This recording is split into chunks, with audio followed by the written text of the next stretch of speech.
That's. I was like, why is my camera working, dude? Oh, I love it. I love it so far. It's fun. Okay, let's do this.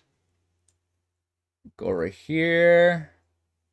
Okay, does the stream look good for you guys? I think we're good, right? All right, hold up, hold up. Before we continue, let me open up this bad boy over here. One sec, one sec. I love the novice's first chapter. Yeah, so far, I mean, I haven't read anything where I'm like, oh, this is boring. I haven't had that yet. The only thing where I was like, whoa, it's when like how detailed it was. I'm not used to like reading something that detailed. I'm like, I'm not there yet. I'm not used to that. So when I was reading him in the room and then they're going over the different tea leaves, I was like, wait, okay, hold on. I was like, this is a little too much. Because usually when I'm reading manga, it's like they're just drinking it, but they don't elaborate on it.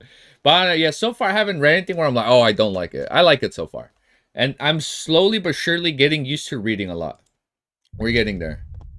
How's the music? Let me make sure there's no music coming out of my make sure everything's coming out of my headphones. Don't want it coming out of the speaker and then it like starts overlapping.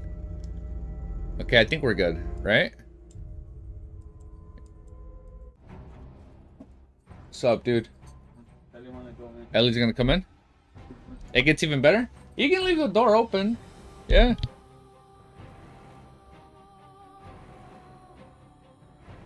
Hi, Ellie.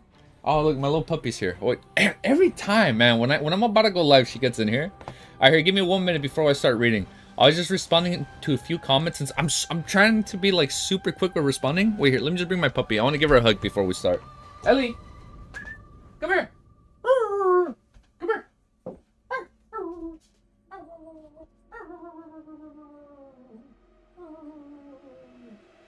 look, I'm holding this right here. Oh, I love it. It looks good. Hi.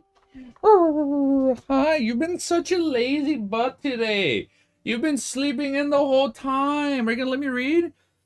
Elite is your what? Oh yeah, Ellie's my beautiful little. No, she's not my mascot. She's my little girl, man. She's my daughter.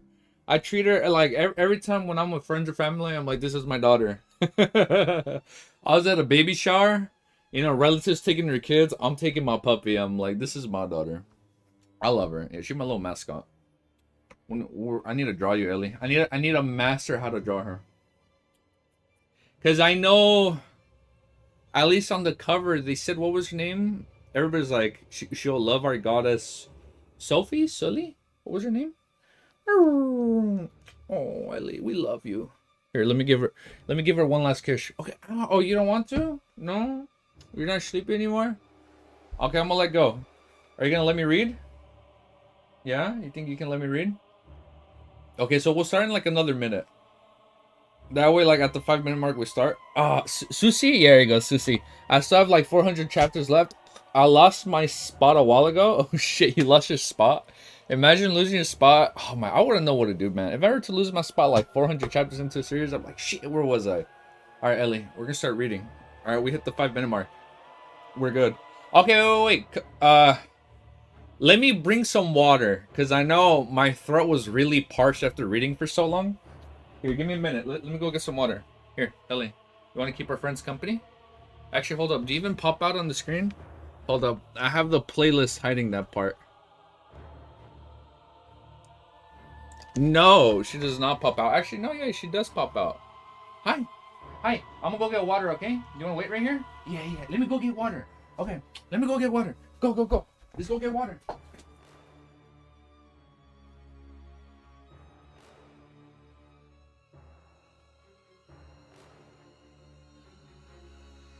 Put on your shoes.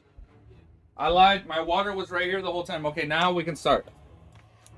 Okay. Okay, now we can start. I have this whole giant bottle of water. I think we'll be good. Hold up. There's so much light coming in. I don't know why there's so much light coming in. One sec, guys.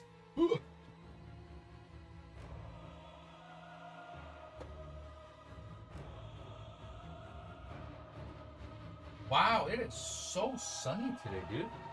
Okay, I think we're good. Oh, Ellie, you got on the bed? Yeah, you want to stay right there? You want to stay right there while we read? Ooh, we're gonna hit chapter 10 today, Ellie. Are you excited? Are you ready? Ow.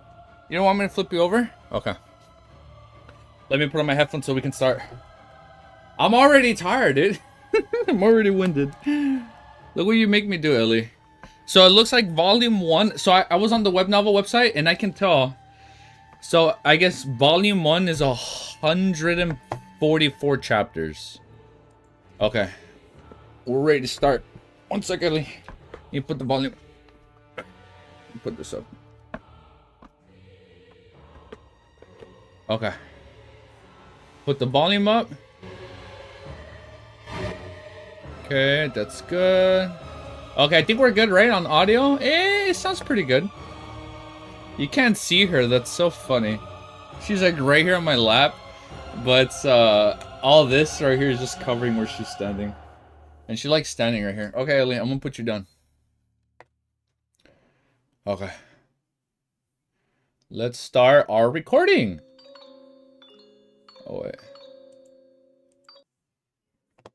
Is that the good song? Yeah, Bloodborne song. Oh, there it is. Okay. Here we go. So this would be our third web novel video. So today we're going to read what? Chapter 8 through 10. We'll probably read a little bit more. But yeah, at least for now, we'll probably go 8 through 10. Maybe knock out 5 chapters. We'll see what happens. Okay, Ellie, I'm going to put you down, okay? You got to let me read. Okay, here. Let me give you one more kiss. I'm going to put you down, okay? I'm going to put you down. Go. Alright, we're going to start reading, okay, Ellie? Look, I can see her at the corner of my eyes. Alright, I just want to say at the start of the video, dude, you guys are crazy. I hope you guys know that. We're literally at, oh my god, we went up so many subs. We're already at 500 and something subs. Okay, here, let me put up the sub count right here in the top left. And then we'll start, okay? Okay, let me go channel analytics. We're gonna pop this bad boy out. We're gonna show, dude, we went up more.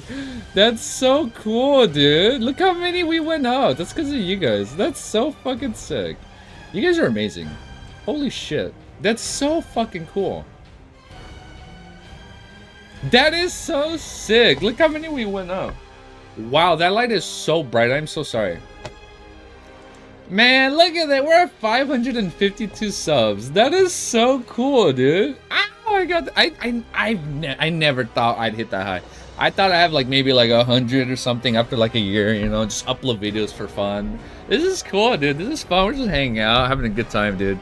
Are you guys ready? Oh, my mic. Okay. Audio. Check, check, check. 1, 2, 3. Okay, I think we're good. All right. Chapter 8 is called A New Era. Whoosh. Well, because of him, Mr. Fool. Howling wind accompanied the downpour. The 3-mast sailboats was tossed around by the crests and through the incoming waves, as it were being towed by a giant. The crimson glow in Alger Woldson's eyes faded. He found himself still remaining on the deck, and nothing appeared to have changed. You deserve it? Yeah, dude, you guys are cool, man. That's so fun, man. Thank you, guys.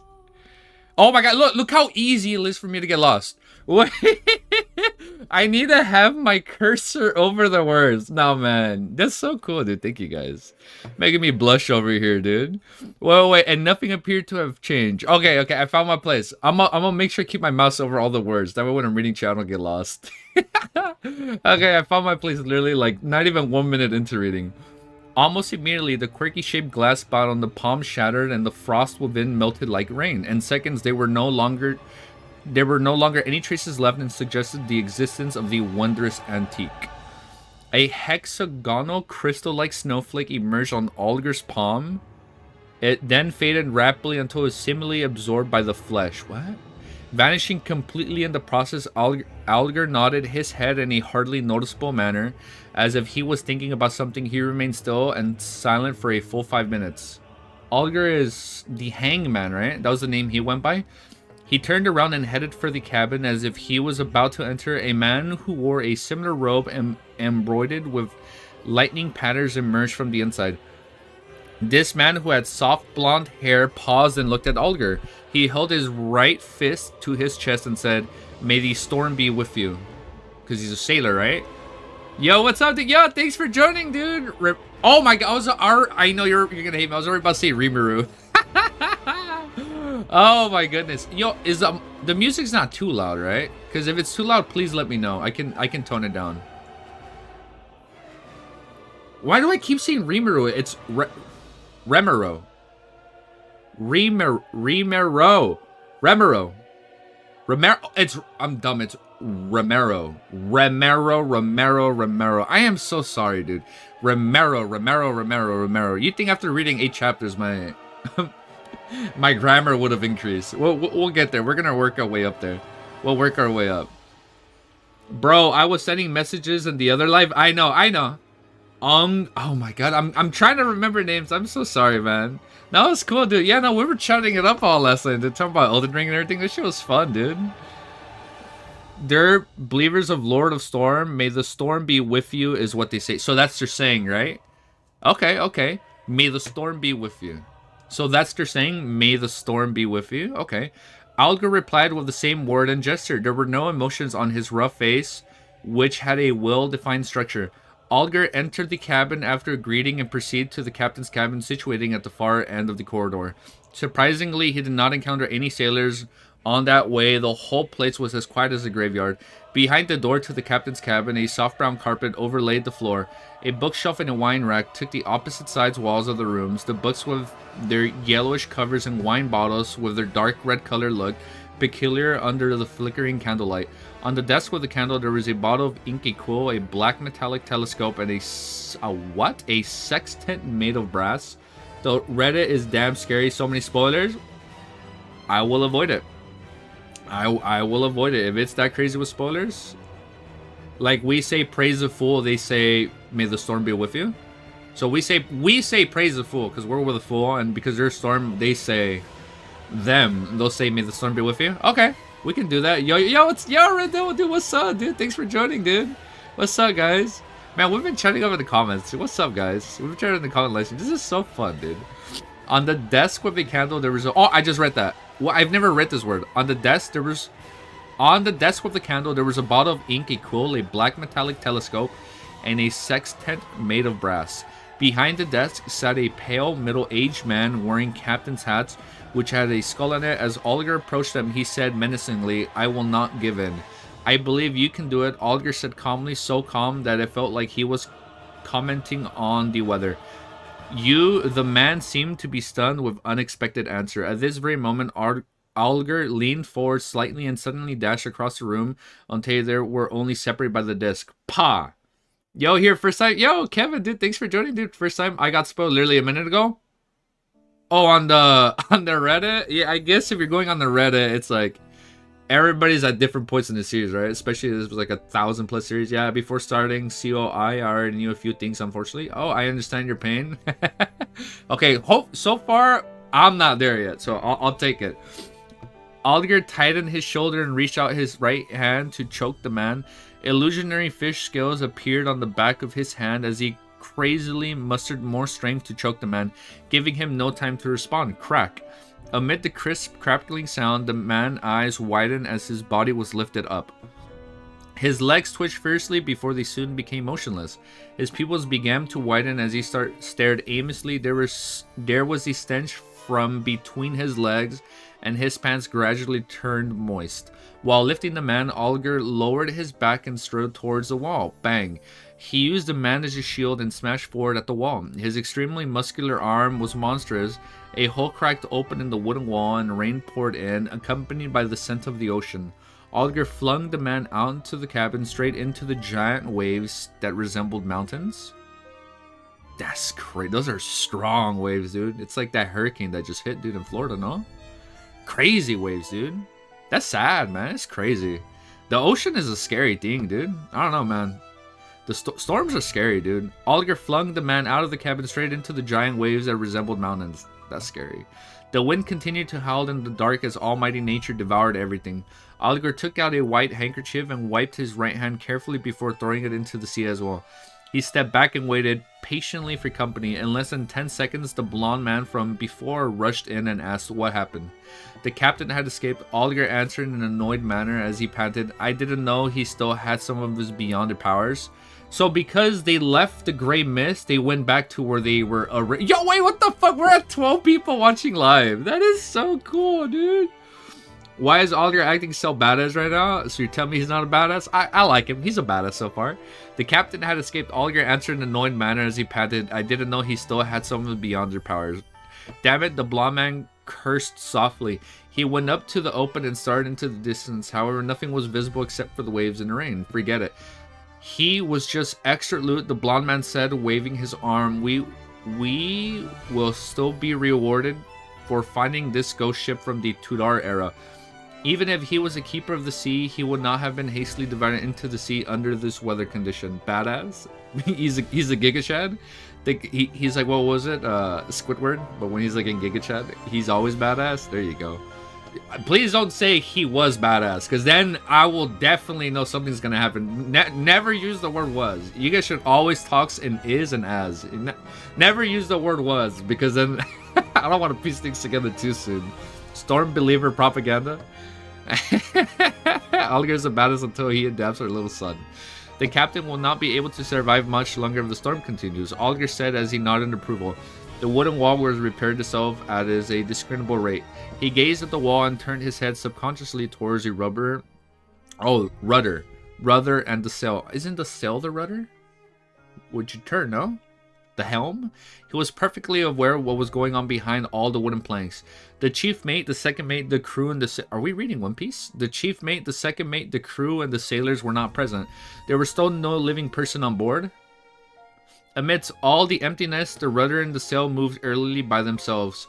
Alger again pictured the fool who was covered in grayish-white fog and sight. So he's thinking back on Klein. Guys, no, it's okay. No, it's alright. All I read was the word sun. I'm thinking of like sunlight, so it's okay. He turned back and looked outside at the mighty waves and spoke dull and a reverie while filled with anticipation and awe. A new era has begun. Anthony's Borough, Backland, capital of Lowen? Oh my god, I literally just saw the game trailer. The Lowen Kingdom. Audrey Hall. Oh, they mentioned this. Audrey Hall? That was in the trailer. The place that looks like a police station. Audrey Hall pinched... Oh, I'm so stupid. Audrey's the woman. Audrey Hall pinched her cheeks in disbelief of her encounter a while ago. So now we're seeing both their perspectives. MB? No, you're good, man. I don't even... No, you're good, bro. You're good. On the dressing table in front of her, the old bronze mirror had shattered into pieces. Audrey cast her gaze downwards and saw swirling crimson. On the back of her hand, it was like a tattoo depicting a star. The crimson gradually faded and disappeared into her skin. Only at this moment in time was Audrey certain that it was not a dream. Her eyes twinkled as she grinned. She could not help but stand up before bending down to lift up the hem of her dress. She courtesied towards thin air and started dancingly lively. It was the ancient elf. Is she an elf? No, don't spoil. No, you're okay. No, you're good. No, we're all good. So wait, is she an elf? Does she have elf ears? So she did the ancient elf dance, the most popular dance among... Oh, it's just a royal dance. The most popular dance among royalty at the moment. She had a bright smile on her face as she moved about gracefully. Knock, knock.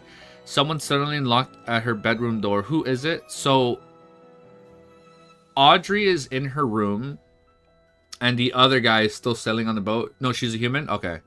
Who is it? Audrey immediately stopped her dance and asked as she tilted her head, dressed to look more elegant. My lady, may I come in? You should start to prepare for the ceremony. There's a ceremony? She's human? Okay. Audrey's maidservant asked for outsiders at the door. It's just a popular dance? Okay. Audrey looked into a mirror on the dressing table and quickly wiped the smile from her face, leaving only a tiny hint of a smile. I'm over here thinking there's like different species after playing a metaphor. Elf reminded me of Tessa from Tibet. Oh my god. I'm so excited for beginning after end to come back. I can't wait to keep reading that, dude. You guys should tune in for that if you guys are into it. I know some people weren't, but it's all good. She responded gently after she had ensured everything was presentable. Come in. The doorknob turned and Annie, her maidservant, pushed in. Oh, she has a maidservant. Oh, it cracked, Annie said, as she instantly saw the outcome of the old bronze mirror. Audrey blinked and said slowly, yes. Susie! Susie? Is that who you guys were talking about? Is that the puppy? Susie was here just now. I am sure you know she likes to wreak havoc. Oh, does she get the little, does she get zoomies? Does she get zoomies like Ellie? Ellie! Come here! Susie was a golden retriever. Oh, wait, I'm gonna cry. My first puppy. Like, I had her for a few months when I was a kid. Look, I'm getting teary-eyed. My first puppy was a golden retriever, dude, when I was a little kid. I only had her for a while, man. But she was this beautiful little golden retriever. Oh, I love Susie. Susie was a golden retriever. Yes, Susie. Oh, I'm already teary-eyed. Susie reminds me of my first little puppy that I had for a few months when I was a kid. The greatest golden retriever in existence. My puppy was the greatest, even though she was only in my life for a short period. Oh man, Sissy was a golden retriever that was. Oh, I'm getting teary-eyed thinking back on like my first puppy when like Ellie's my first true puppy, but my first puppy was a golden retriever like 20 years ago, man. I only had her for like a little bit. Susie was a golden retriever that was not so much of a purebred. It was a gift given to her father, Earl Hall, when he bought a foxhound. Nevertheless, Audrey adored it. You should train it well, Annie said as she picked up the pieces of the bronze mirror adeptly and with care, lest it hurt her mistress. As she finished tidying up, she asked Audrey with a smile, which dress do you want to join, Susie? We love Susie, true, and Susie we trust, and in Susie we believe. Audrey thought for a while and answered, I like to dress designed by Miss Guina for my 17th birthday. No, you can't wear the same dress twice to a formal ceremony? Man, I wore the same Christmas outfit for a while. They don't even know, and Susie we believe, they won't even know. No, you can't wear the same dress twice to a formal ceremony or others will gossip about and question the Hall's family's financial ability. Annie said, shaking her head in disagreement, but I really like it. Audrey insisted in a gentle manner. She can have like a morning outfit and an evening outfit. It can work. A hound is 450 pounds. Sigh and broke full.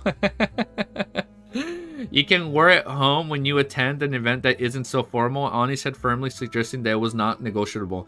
Then it will have been one with the frilly designs alongside the sleeves given by Miss Sades 2 days ago. Audrey said as she drew and gasped, inconspicuously maintaining her sweet smile. You always have such good taste, Annie said as she stepped back and shouted towards the door. The 6th dressing room, forget it, I shall fetch it myself. Maidservants began to work. The dress, accessories, footwear, hat, makeup, and hairstyles, everything had to be taken care of. Man, she is living the good life, dude. Music may be too loud. It's too loud? Okay, we can turn it down. We can tune down. Let me turn it down. Hold up. I think this would be good. I think that's good, right? Well, I'll have it just faint enough where you can hear like a little bit, but not too loud. If it's too loud, you let me know though, okay? Maidservants began to work. Oh, we're at that. When it was almost ready, Earl Hall, so that's her dad, right? The Earl? Bro, 450 pounds are crazy. Yeah, I can bench that. No, I'm kidding. I cannot. I can't bench that. I can't even do a plate. I can't even do 145. We're getting there. I can do like maybe 2 to 3, but not that much. Yo, wait, we spiked at 15 concurrent. That's crazy, dude. I love you guys, man. This is so fucking cool. When it was almost ready, Earl Hall appeared at the door wearing a dark brown waistcoat. He had a hat sharing the same color as his clothes, and it was a nice mustache. I'm gonna have such a beautiful curled up mustache once it grows out. His blue eyes were filled with joy, but his loosening muscles, widening waist, and wrinkles were obviously destroying his handsome youth. The most dazzling jewel of Buckland, it is time for our departure, Earl Har said, knocking at the door twice. Earl? Yeah, no, Earl is a title. I first learned of that word when I played Skyrim. I was like, I always thought the Earl of Whiterun was his name, but it's a title. You know how you can get it. When it was almost ready, Earl appeared at the door wearing a black down waistcoat. I just read that. I just read that. Father, stop calling me that. Audrey protested as she got up with the help of the matron. Man, she is living the good life. Everybody's helping her. Well then, it's time to set off, my beautiful little princess. Earl, I call my girl my beautiful little princess. Ellie, come here. Come here, my little princess. Earl Hall said as he bent his left arm, singling Audrey to hold his arm. Audrey shook her head slightly and said, this is for my mother, Miss Hall, and the Countess. Then this side, Earl Hall bent his right arm with a smile and said, this is for you, my greatest pride. Oh, my greatest pride. Are you a lawyer? Praja? Because why is your money so accurate? Nah, dude. What, was it Praja that broke down the currency? It's because somebody told me exactly how much the currency is worth. The Imperial Naval Base, Prince Harbor, Oak Island. Nah, I don't sleep. When Audrey took her father's arm and walked down the carriage, she was suddenly shook by the judgment in front of her. In the military port not far away, there was a huge ship shimmering with metallic reflections. It did not have a sail, leaving only observatory tech, 2 towering chimneys, and 2 turrets at the end of the ship. It was so majestic and large that the fleet of sails nearby were like newborn dwarves clustering around the giant. You know, I read Lord of the Rings. I understood that reference. We got dwarves. Holy Lord of Storms. Oh my Lord. Instead of saying, oh my God, Holy Lord of Storms. I'm going to start saying that. Holy Lord of Storms. Oh my Lord. Instead of saying, oh my God, oh my Lord. So you guys, so you are like my professional wiki reader. Man, all of you guys are my professional wiki readers because I don't know anything. And I'm working on my vocabulary. An ironclad warship. Amidst the... You see, I need help. Amidst the furor, F-U-R-O-R-E. I've never read that word. Amidst the furor, Arju was also shook by this unprecedented miracle created by mankind. It was an ocean miracle that had never been seen before.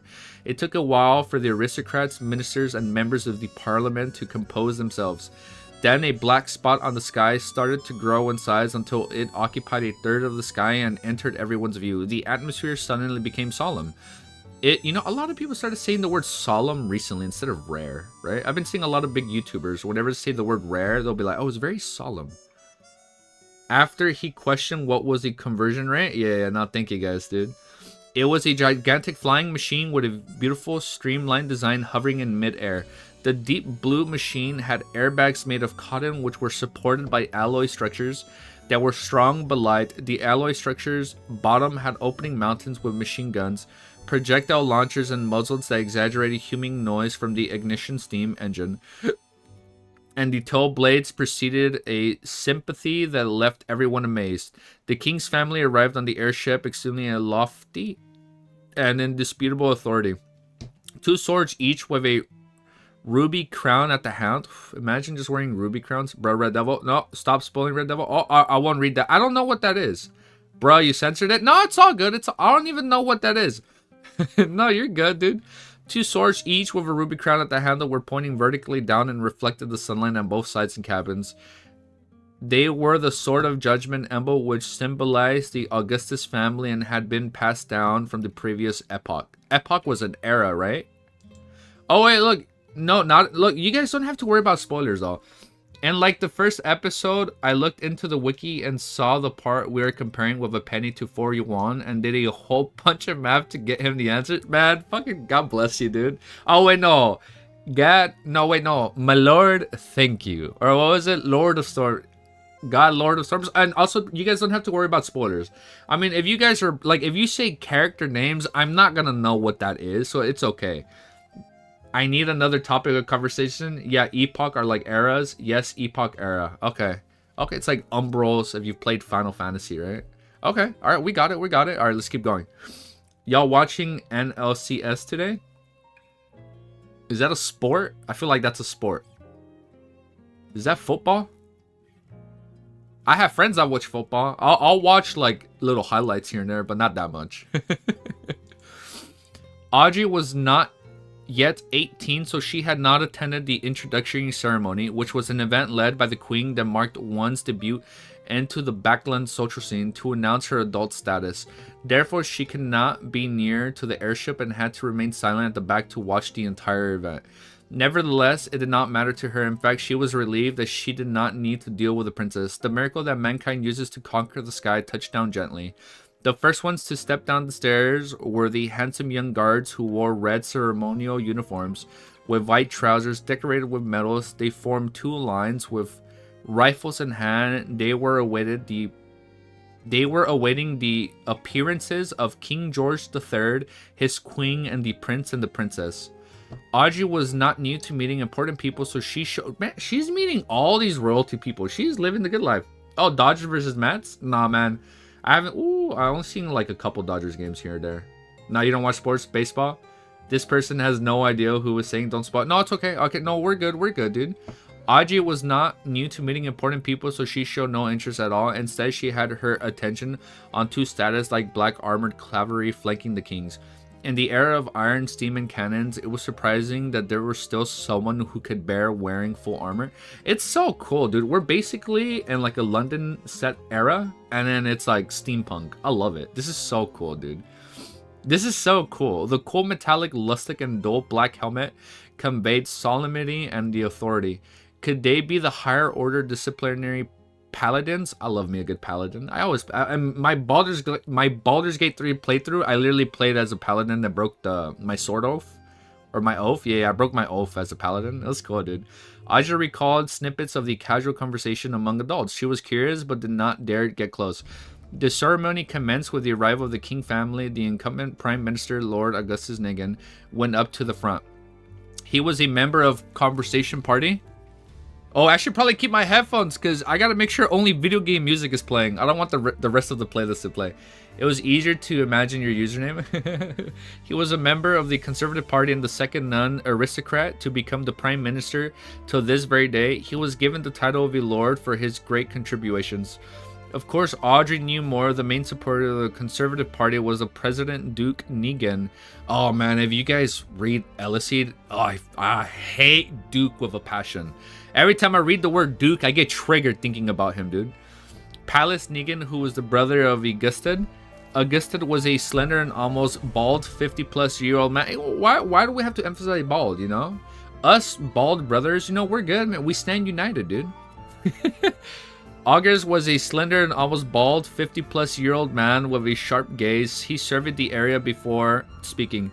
Ladies and gentlemen, I believe you have witnessed the history making ironclad warships. It had the dimensions of a 100 by 21 meters. Oh wait, I do all my conversions in meters. 1 meter is 3 feet. So 300 feet by 60 feet. That is huge. It was an amazing port and starboard design. The armor belt is 457 millimeters thick. I can't do the math. All I'm just think it's like 3 feet thick. The displacement is 10,000 tons. Okay, I understood that. There are 4 300mm main cannons, 6 rapid-fire cannons, 12 6-pound cannons, 8 16-barrel machine guns, and 4 torpedo launchers. It can reach speeds of 60 knots. That sounds big. So I just saw that one movie. Oh my god, it was like a battleship movie. So I'm good. I'm good on sizes. For now, no need to overload him with info. No, you're good. But it's more accurate to compare it to the Middle Ages versus the Renaissance and that kind of thing.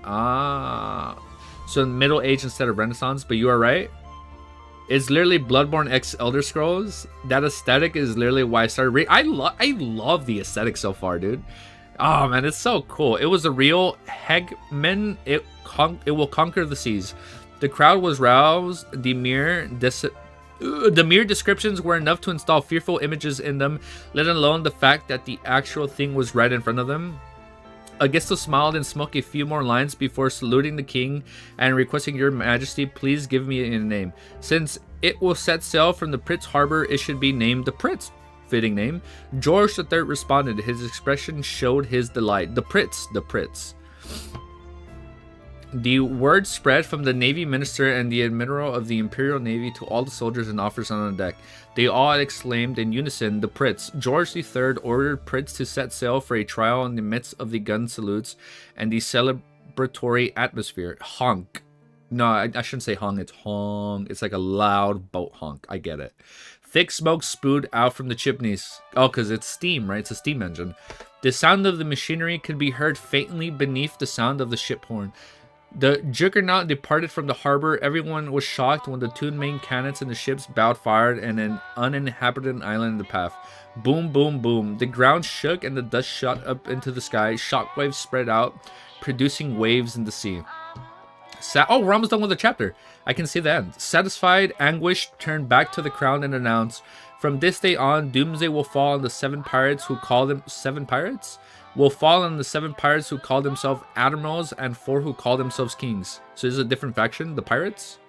I assume this is where Alder is. They can only shiver in fear. It is the end of their era. Only this ironclad warship will roam the seas, no matter whether the pirates have the power of the Beyonders. Oh, so it's like Elder, right? He wants the power of a Beyonder, but he sails the high seas. There you go. The powers of the Beyonders, ghost ships or curse ships. Oh, please tell me there's going to be like a ghost ship arc. Augusta Chief Secretary deliberately asked, can't they build their own ironclad warships? Some of the nobles and members of the parliament nodded, feeling that such a possible could only not be eliminated. Oh, last chapter. Augusted immediately... I'm gonna work on that name. Augusted immediately smiled and shook his head slowly as he answered, impossible, it will never be possible. Building our ironclad warships required 3 big coal and steel amalgamators, a scale of more than 20 steel factories, 60 scientists and senior engineers from the Backland Cannon Academy and the Prince Nautical Academy, 2 royal shipyards, almost 30 factories for spare parts, and admittedly a shipbuilding committee, a cabinet, a determined king with excellent foresight, and a great country with an annual steel production of 12 million tons. Okay, we have like 3 more sentences. The pirates will never achieve it. Having said that, he paused and raised his arms before shouting an ignition. Ladies and gentlemen, the era of cannons and warships has dawned upon us. Oh, that was a good chapter. I like it. I like the change. I like the change. Man, this is cool. All right. Wait, here, let me drink some water before we do a little recap. Oh, also, if I missed your guys' comments, anything I miss, I'll try and go back at the end of... I pause the video, so hopefully it won't be too long when we rewatch it. But if I do miss your comments, I'll go back at the end of the chapter and see what I miss. Okay, so before we do a recap. Red Devil proceeds to die. Wait, why did we say that? I did not read that part. A 450-pound... Arrow is the title, pounds equals money, gold pounds. Yeah, this is what you said, Project, right? So for a gold, every time we talk about pounds, it's 135 soles. And then every penny is about 679, and a pound. Oh, pound and gold pounds are different. So pounds is like, oh, okay, 20 soles is 12 pence. I don't know what's pence, so I'll have to look at that. Like British, Project, are you a lawyer? Wait, is it okay if I do? I'm gonna round them just to help me. So everything I think of gold pounds, I'll think about like 150. Pennies will be $7, and pounds will be like half a dollar. Okay, because why is your money so accurate? I don't sleep. That dog is like 60K. The dog, oh, Susie costs like 60K. So are you like, oh, we read that part. LDO, so you guys don't have to worry about that. I know Red Devil abbreviated something. He censored it, so we're good. He Romero, Red Devil proceeds to die. Stop spoiling, you devil. He really is the Red Devil, bruh. Red Devil. Nah, he censored it, so we're good, dude. And the first episode, I saw that part. I need another topic of conversation. We read that part. We talked about baseball. We talked about George. Did you guys see that one baseball player that was slapping everybody's butt, but then he wanted a butt slap too? That was pretty funny. Yeah, it's easier to imagine your username. Elmi is literally Bloodborne X Elder Scrolls. Dude, and then when I went last year in the summer, I mean, I went during the heat wave, but when we were in London, I was hearing Bloodborne music at nighttime. I was walking the streets at nighttime just hearing the Bloodborne track. It was so cool, dude. If I say like that, you love Louvre Otolo? Yeah, but it's more accurate to compare it to the Middle Ages versus the Renaissance and that kind of thing of the epoch. Oh, okay, I'm almost caught up. For now, no need to overload him with info. No, but we're good. I don't think the author likes bald people like Benson. The goat is dogged only because... So, the author doesn't like me because I shaved my head? I'm offended, dude. Yeah, no need to overload him with the book. Is Ari going to do that? No, I feel like future info will get into it. I'd say that Let's If within 1,000 years, 7 pirate admirals, it's more of a monster and sea. Kings over admirals and admirals over Norway pirates like Alger. So Alger is right behind an admiral. So he's going to wake his way up to an admiral, work his way up to a king. Imagine if a World War II warship was transported in a time of wooden ships and pirates. Oh, that's even crazier. Yo, wait, we had 17 people in the live. That's the most so far, dude. That's so crazy. I forgot to enter the spaces. And wait, just to be sure, I only have one live stream up, right? Wait, hold up. Let me make sure we only have one live stream. Because for some reason, when I was streaming on OBS, it was doing like 2 streams at once. Hold up, before we continue, let me just double check and then we'll continue. Okay, so we only... Yeah, look, it literally says there's 2 streams up. Look, and I even renamed it just in case. Test stream, I even put in the title, test stream, open the other one. Can I just hide it? Oh wait. Let me make this one pirate. Pirate. Let me make this a pirate. Let me make this one private. Hold up. Public, private, done, save. Yeah, project meant golden coins equal 130. So golden coins are over 100 and regular coins are like $1. Okay, I get it. Okay, so I privated the second stream. Yeah, dude, for some reason, it's so weird. When I go live on OBS, it also it streams my original stream, and then it also streams the scheduled stream. But I privated it. Yo, we're at 18 people! Dude, we're at 18 people! This is the most anybody's ever watched me live, especially for this damn long.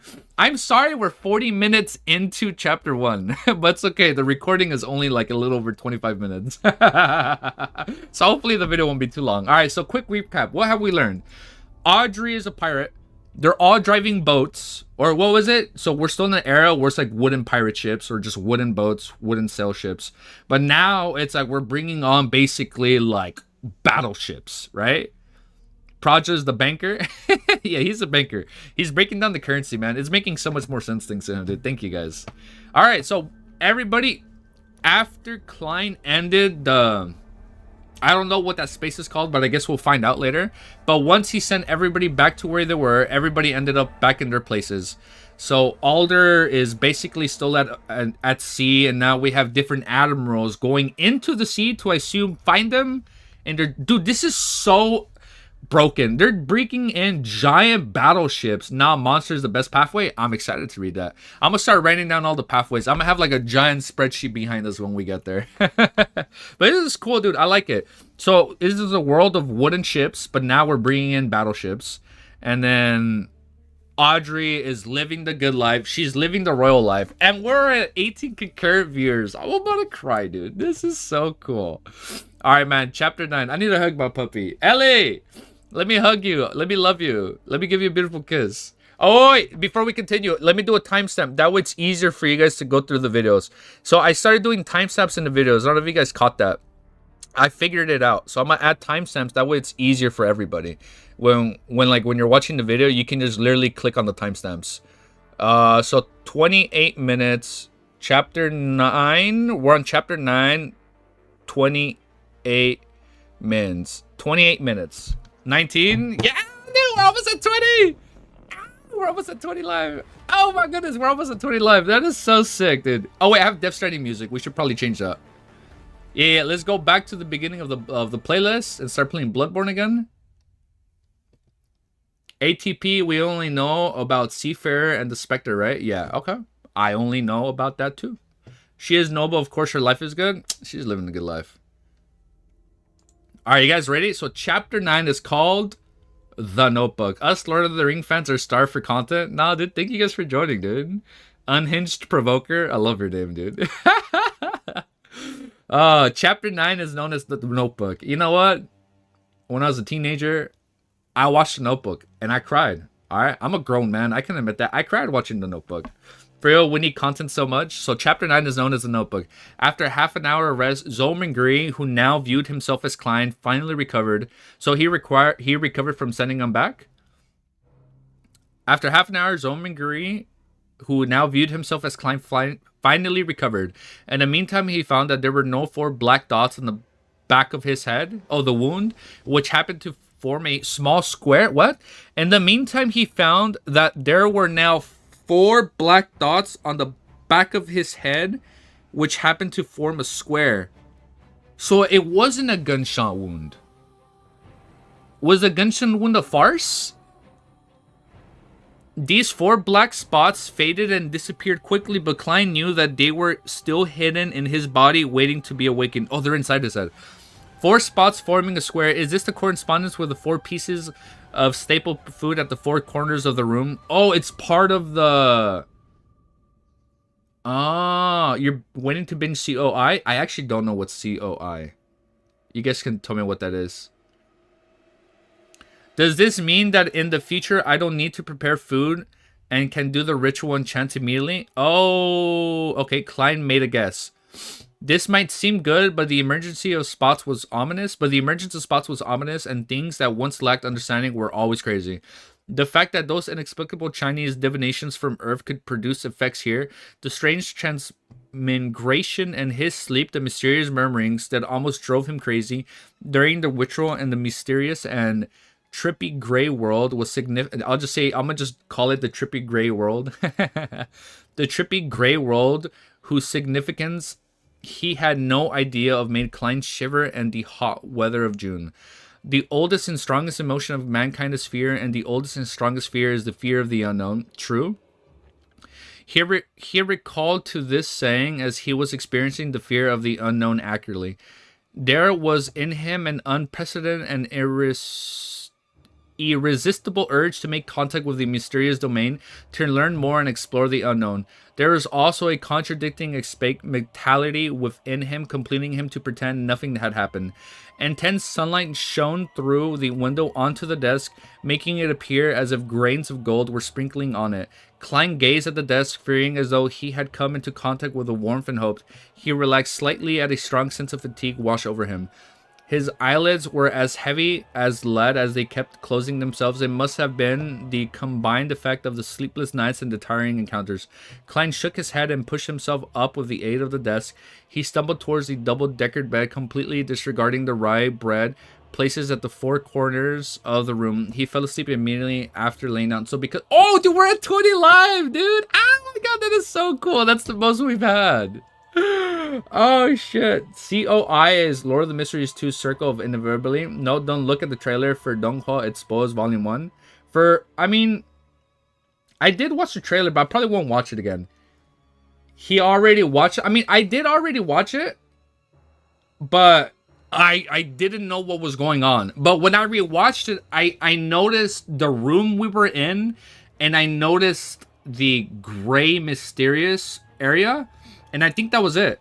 Not gonna lie, I wonder how long it's gonna take to read all the chapters at this rate. Bro, be honest with me. How long would it take me to catch up? Be blunt. How long would it take me to catch up? Someone come here from Reddit though. Someone come here from Reddit too.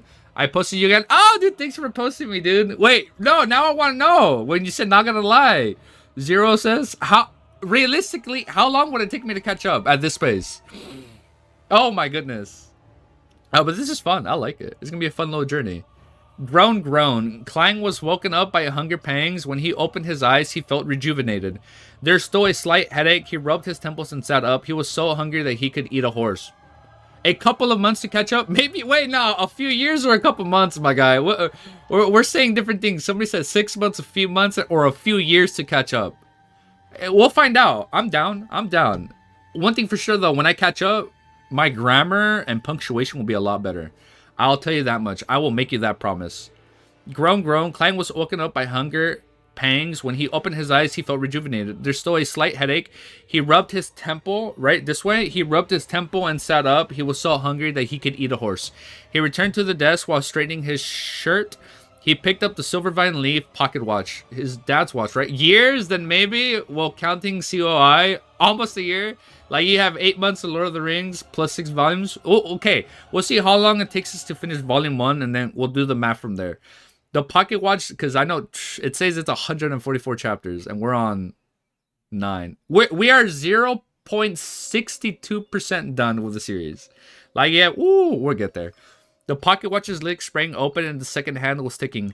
12:30, I slept for 3 hours. Klein put the pocket watch back into his linen shirt, pocketing while swallowing. In the northern continent, there were 24 hours in a day, 60 minutes in an hour, and 60 seconds in a minute. Whether each second passed at the same rate here compared to Earth was unknown to Klein. I mean, there's a red moon, right? So we'll see. At this moment, he could not even think of the terms such as mysticism, rituals, or the grayish world. His mind was occupied by one thing. Food. Oh, I thought I read full. We should make a doc for all the boring chaps you can read on your own, and which ones are interesting enough for stream. Yeah, you guys can do that. Like we're setting homework. You guys can give me homework. He would leave digging after his meals. Only then could he work. Klein picked up the loaves of rye bread from the four corners and wiped off the minute specks of dust on with any hesitation. He planned on making one of them his lunch. He decided to dig into the offerings because he only had 5 pence with him, and there was a tradition of eating offerings back in his hometown. After all, there was not an observable change to the bread. It was better of the fragile. Most likely, see, it's going to be longer. That sounds exciting.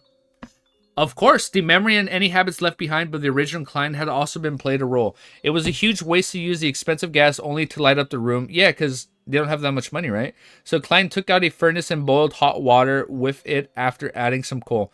He paced around as he waited. Anyone would choke eating those leaves of rye bread without water because it's dry. Yikes. Yikes. Life with meat only for dinner is going to be dreadful. Ooh. No, wait, this is already an exception. Melissa would only allow our meals to have meat twice a week. If not for my upcoming interview, Klein thought as he looked around hungry, he had nothing better to do. His eyes seemed to turn avarice when he set his eyes on the pound muttons in the cupboard. No, I need to wait for Melissa to eat it together.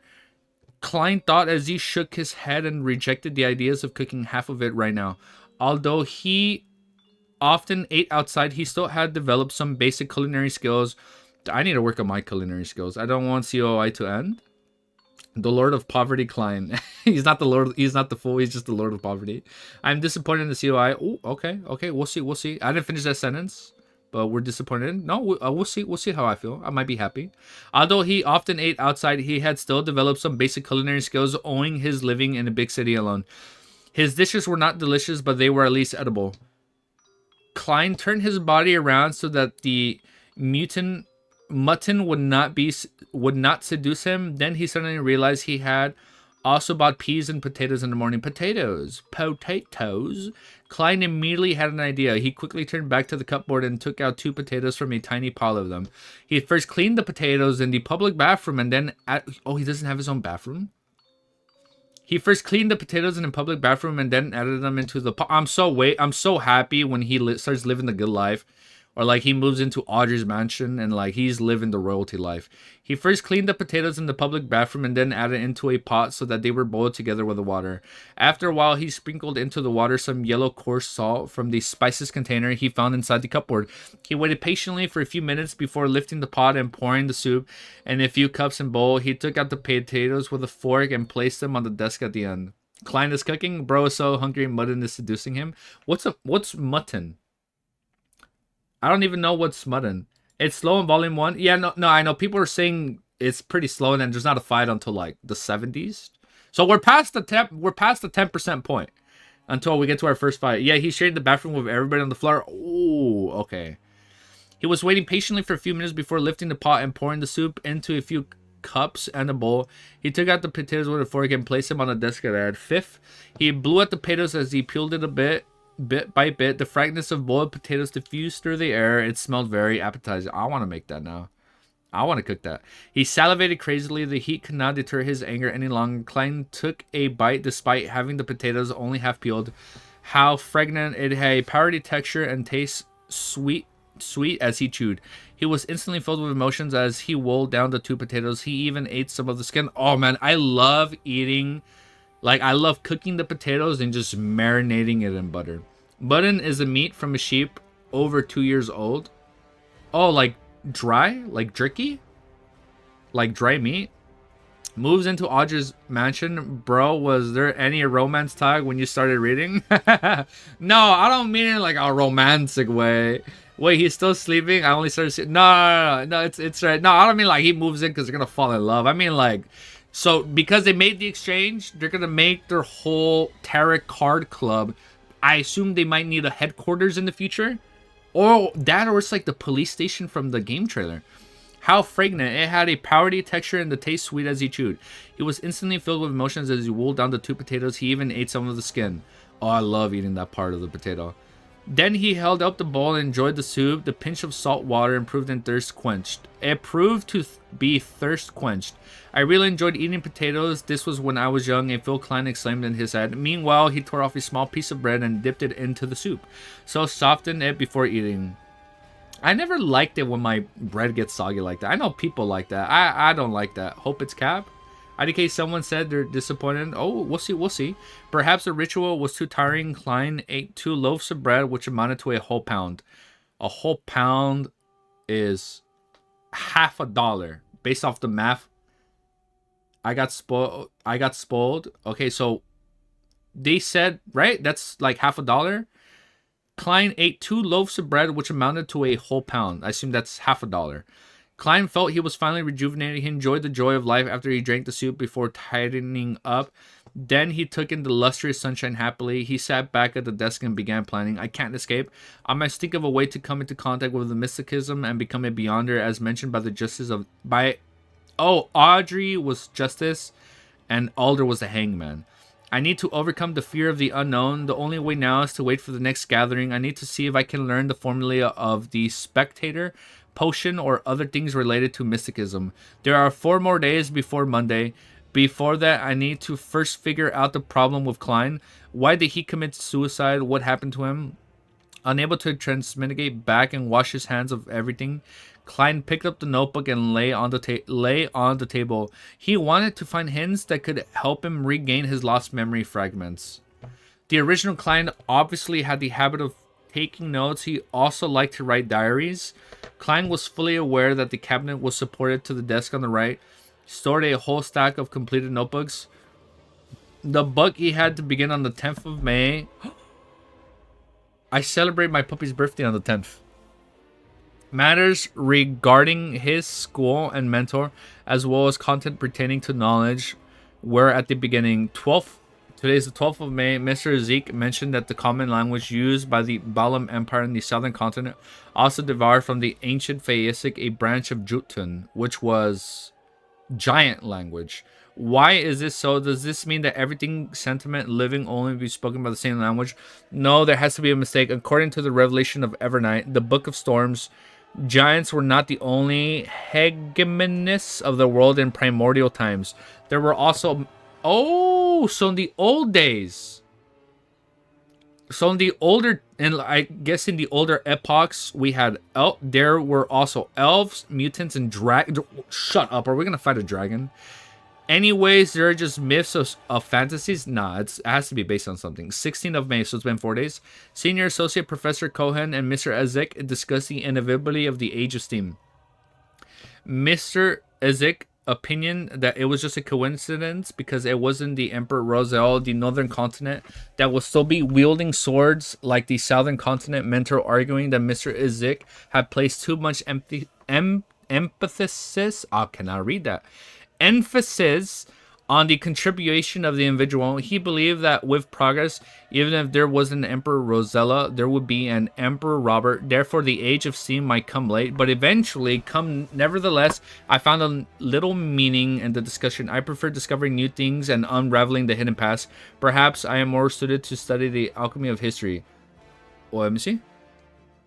Let me quickly read that. So if there's spoilers, I'll try not to read. Not a specific cooking. I just ate pasta. I like eel. I've never had eel. I just had Greek. I've never had Greek. What's your favorite meat? Be wary of... What's my favorite meat?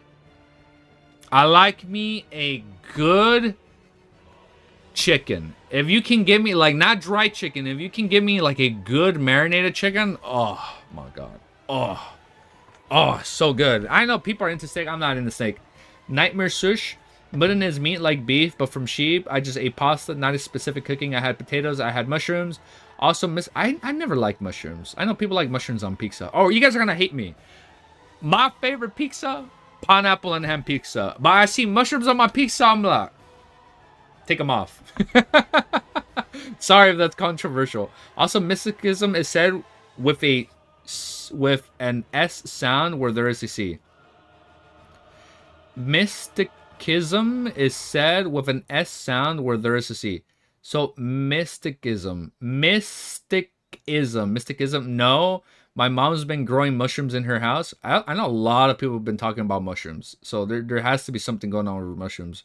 Where did you get mushrooms from? She's been corrupted. I just had a bag of chips.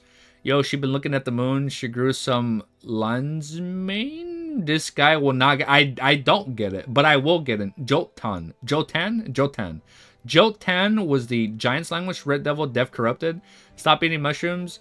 Yes, old age, there were giants and elves and dragons. Oh, I can't wait until they come back.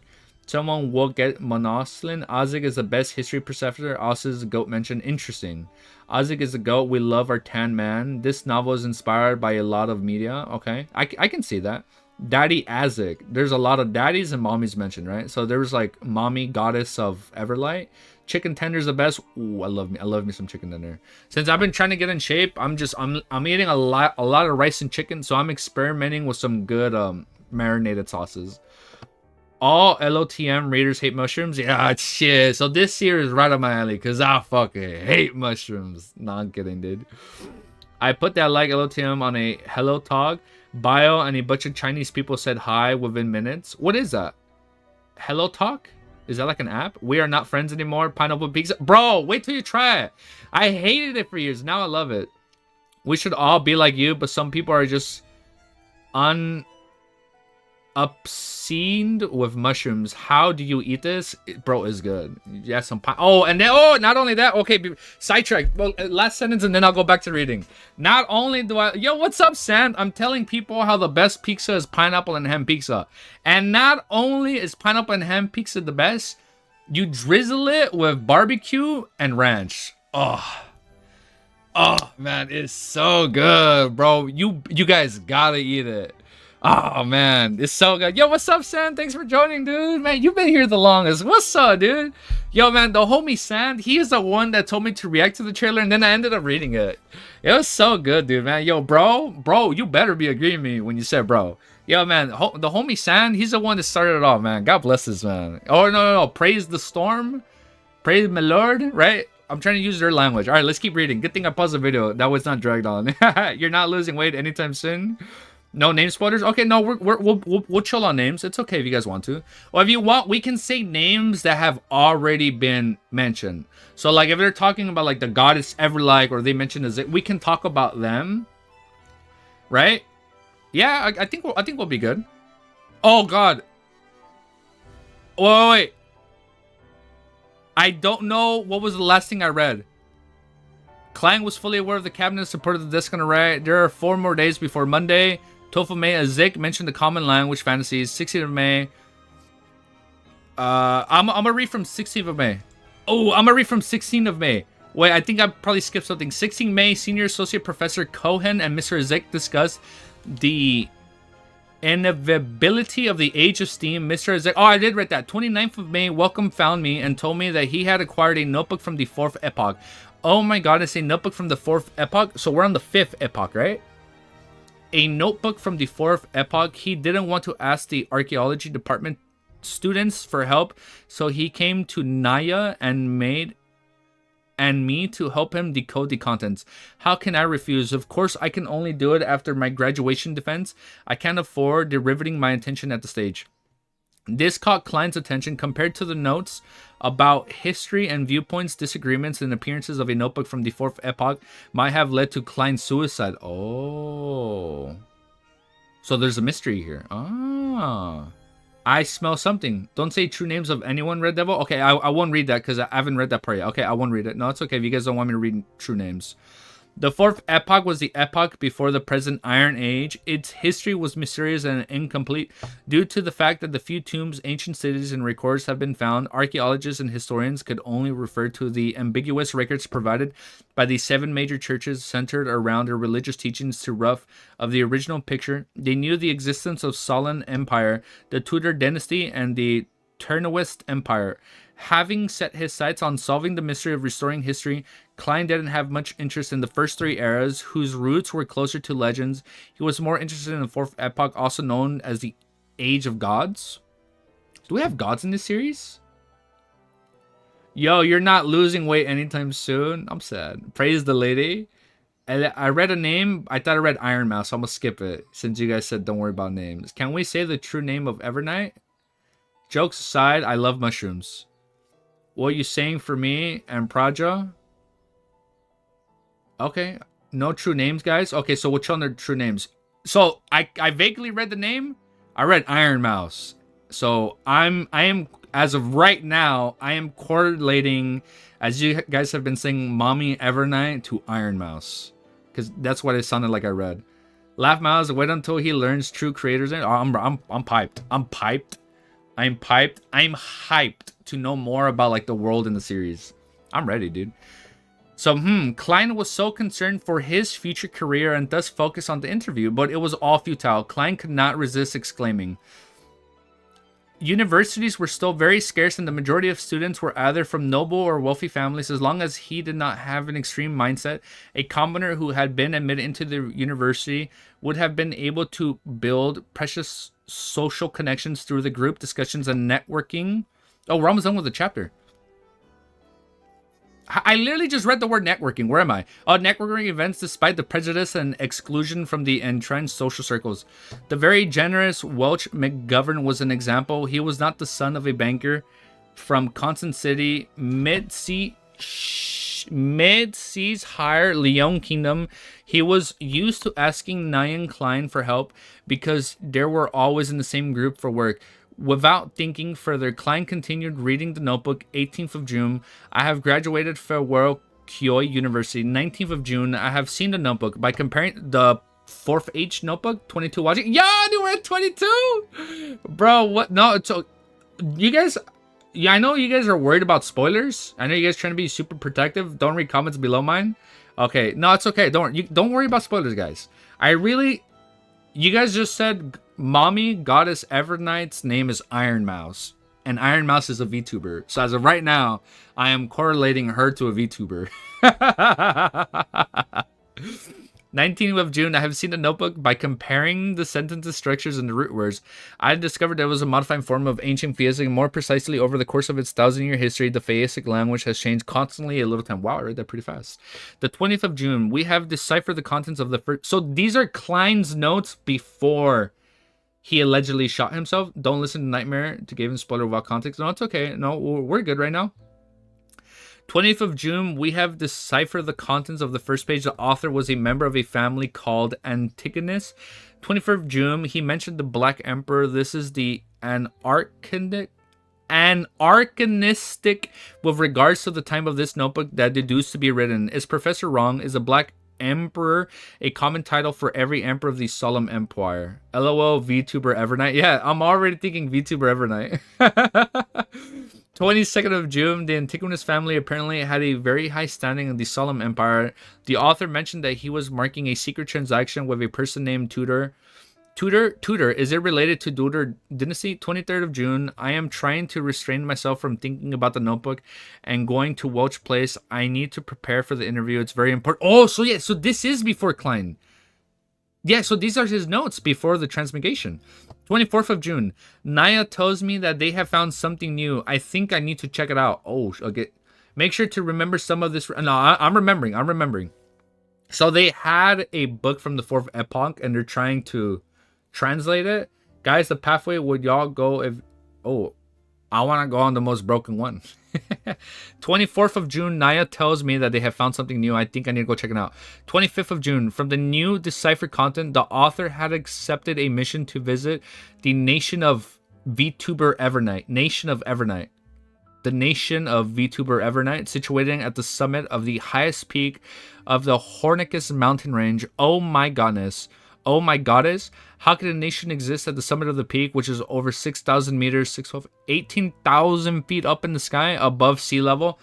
How do they survive? 29th of June, are these strange things real? The record ended at this point. Zol Green transmigrated into the earlier hours of the 28th.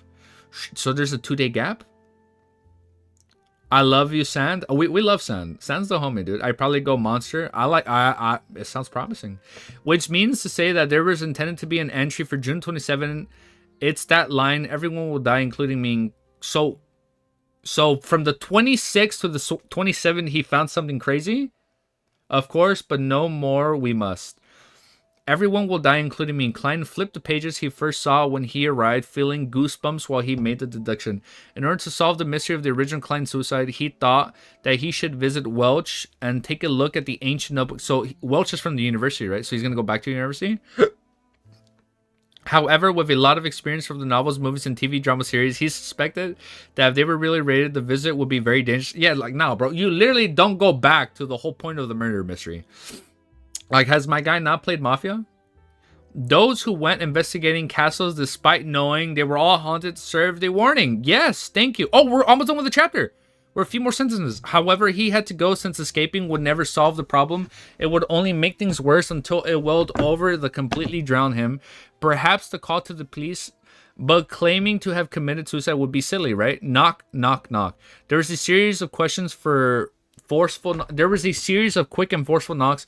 Klein sat straight up and listened. Knock, knock. The knocks echoed through the empty hallways. Oh, we did it. We're at chapter 10. Yo, wait, we're at chapter 10. Welch is OG Klein's uni friend. Yeah, so I assume Welch is from his university. So I thought he wasn't the professor. So the professor was Ozick, and then there was another name that started with the letter N, right?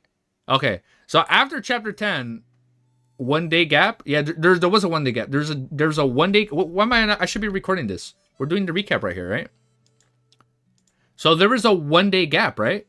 But the 3 cowardly ones and the falling crater. Okay, I know you guys are also talking about other stuff, right? Okay, so we know that there was a 1 day gap from the 26th to 27th when he wrote "All must die, including me." But he knows he shouldn't go back to university because if you literally go back to where the whole mystery is coming from, it's probably not gonna be good. But we gotta stop seeing pathway numbers. It's okay. You guys don't have to worry about pathway names. I don't even know what's what. And also, you guys don't have to worry about names. Since there's been so many names mentioned, I might only remember like 1 or 2 names or 1 or 2 pathways. Okay, so what else? What else? He was basically reading Klein's book. He was going back. He was trying to analyze what happened.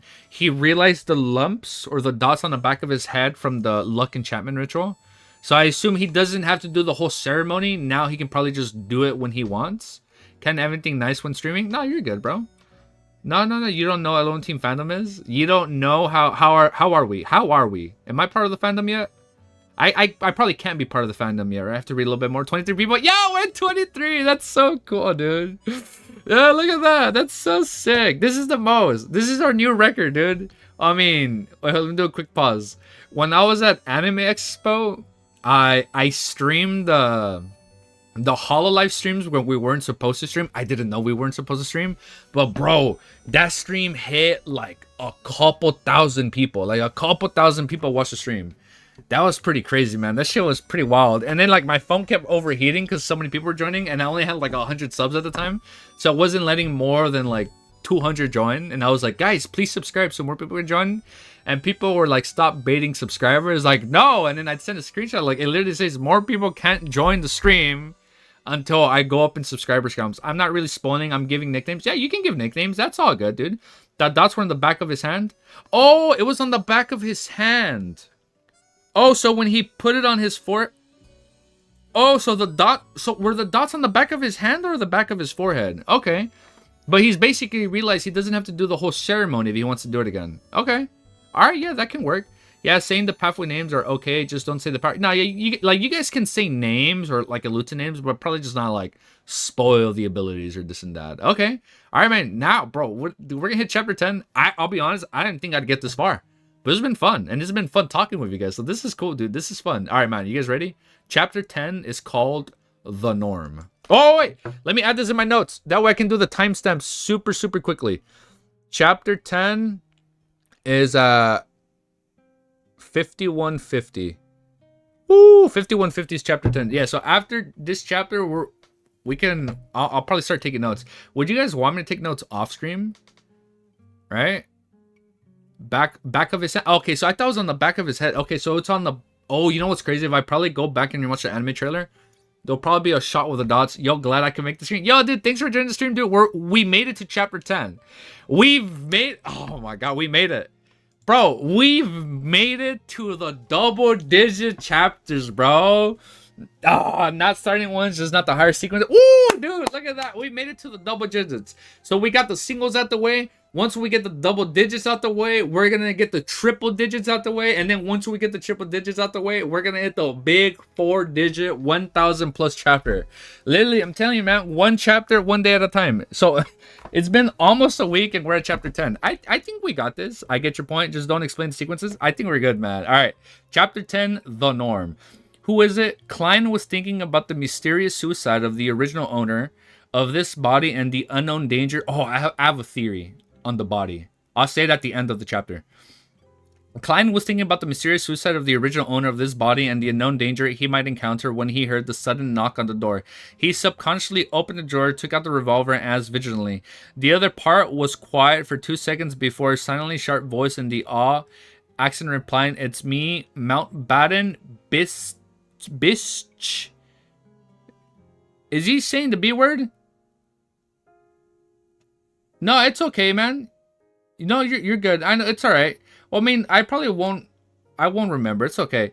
Is his name Bitch Mountbatten? Mountbatten? Bish? Is it Bish Mountbatten? Is it bitch or bish? Is the S silent? The voice paused for a moment before adding the police. Oh! From the game trailer. It's the academy, so it is a police academy. Bish Mountbatten. When Klein heard this name, he immediately thought of the owner of this name. He was the policeman in charge of the street where the apartment was located. He was a rude, brutal, hands-on man, but perhaps only such a man could be a deterrent of alcoholics, thieves, part-time thieves, and villains and hooligans. I just know I just be rebelling it. No, you guys are good, man. And his unique voice was one of his trademarks. Okay, I'll be right there. Klein responded loudly. He had planned to put the revolver... Bro, please put the gun away. It's a cop. He had planned to put the revolver back into the drawer, but thinking that he had no idea why the police were outside and that they might search the room or do other things, he cautiously ran to the stove where the flames had already been extinguished and put the revolver in it. Then he picked up the coal basket, shook a few pieces into the stove, covering the gun, and finally placed the kettle over the stove to conceal everything. That's actually pretty smart. And then it'd be too hot, so he probably wouldn't even open. After doing all of that, he tidied up his clothes and quickly approached the door and murmured, "Sorry, I just had a nap." Outside the door stood 4 policemen in black and white. Is this the Men in Black? Klein really liked his guns? Yeah. He loves it, man. He loves his guns, man. This is going to have like a whole wall full of guns later. I already know it. Outside the store stood 4 policemen in black and white checkered uniforms with peak caps. Peak caps? Like a pointed hat? Bish Mountbatten, the one of the brown beard, coughed and said, "Klein, these are 3 inspectors have something to ask you." Inspectors? Klein looked at the shoulder badges of the 3 respectively and found that 2 of them had 3 silver hexagons and 1 had 2, both which looked superior to Bish Mountbatten, who had only 3 chevrons. As a history student, Klein did little to no research in the ranks of the police equilates, except that Bish Mountbatten often boasted about being a senior sergeant. So these 3 are inspectors influenced by conversations with Benson. Welch and his classmates Klein had the common sense to make ways and point it into the room. "Please come in. How might I help you?" The leaders of the 3 inspectors were a middle-aged man with sharp... Yo, wait, we're at 25 people. That is so cool. What's up, guys? Thank you for joining, dude.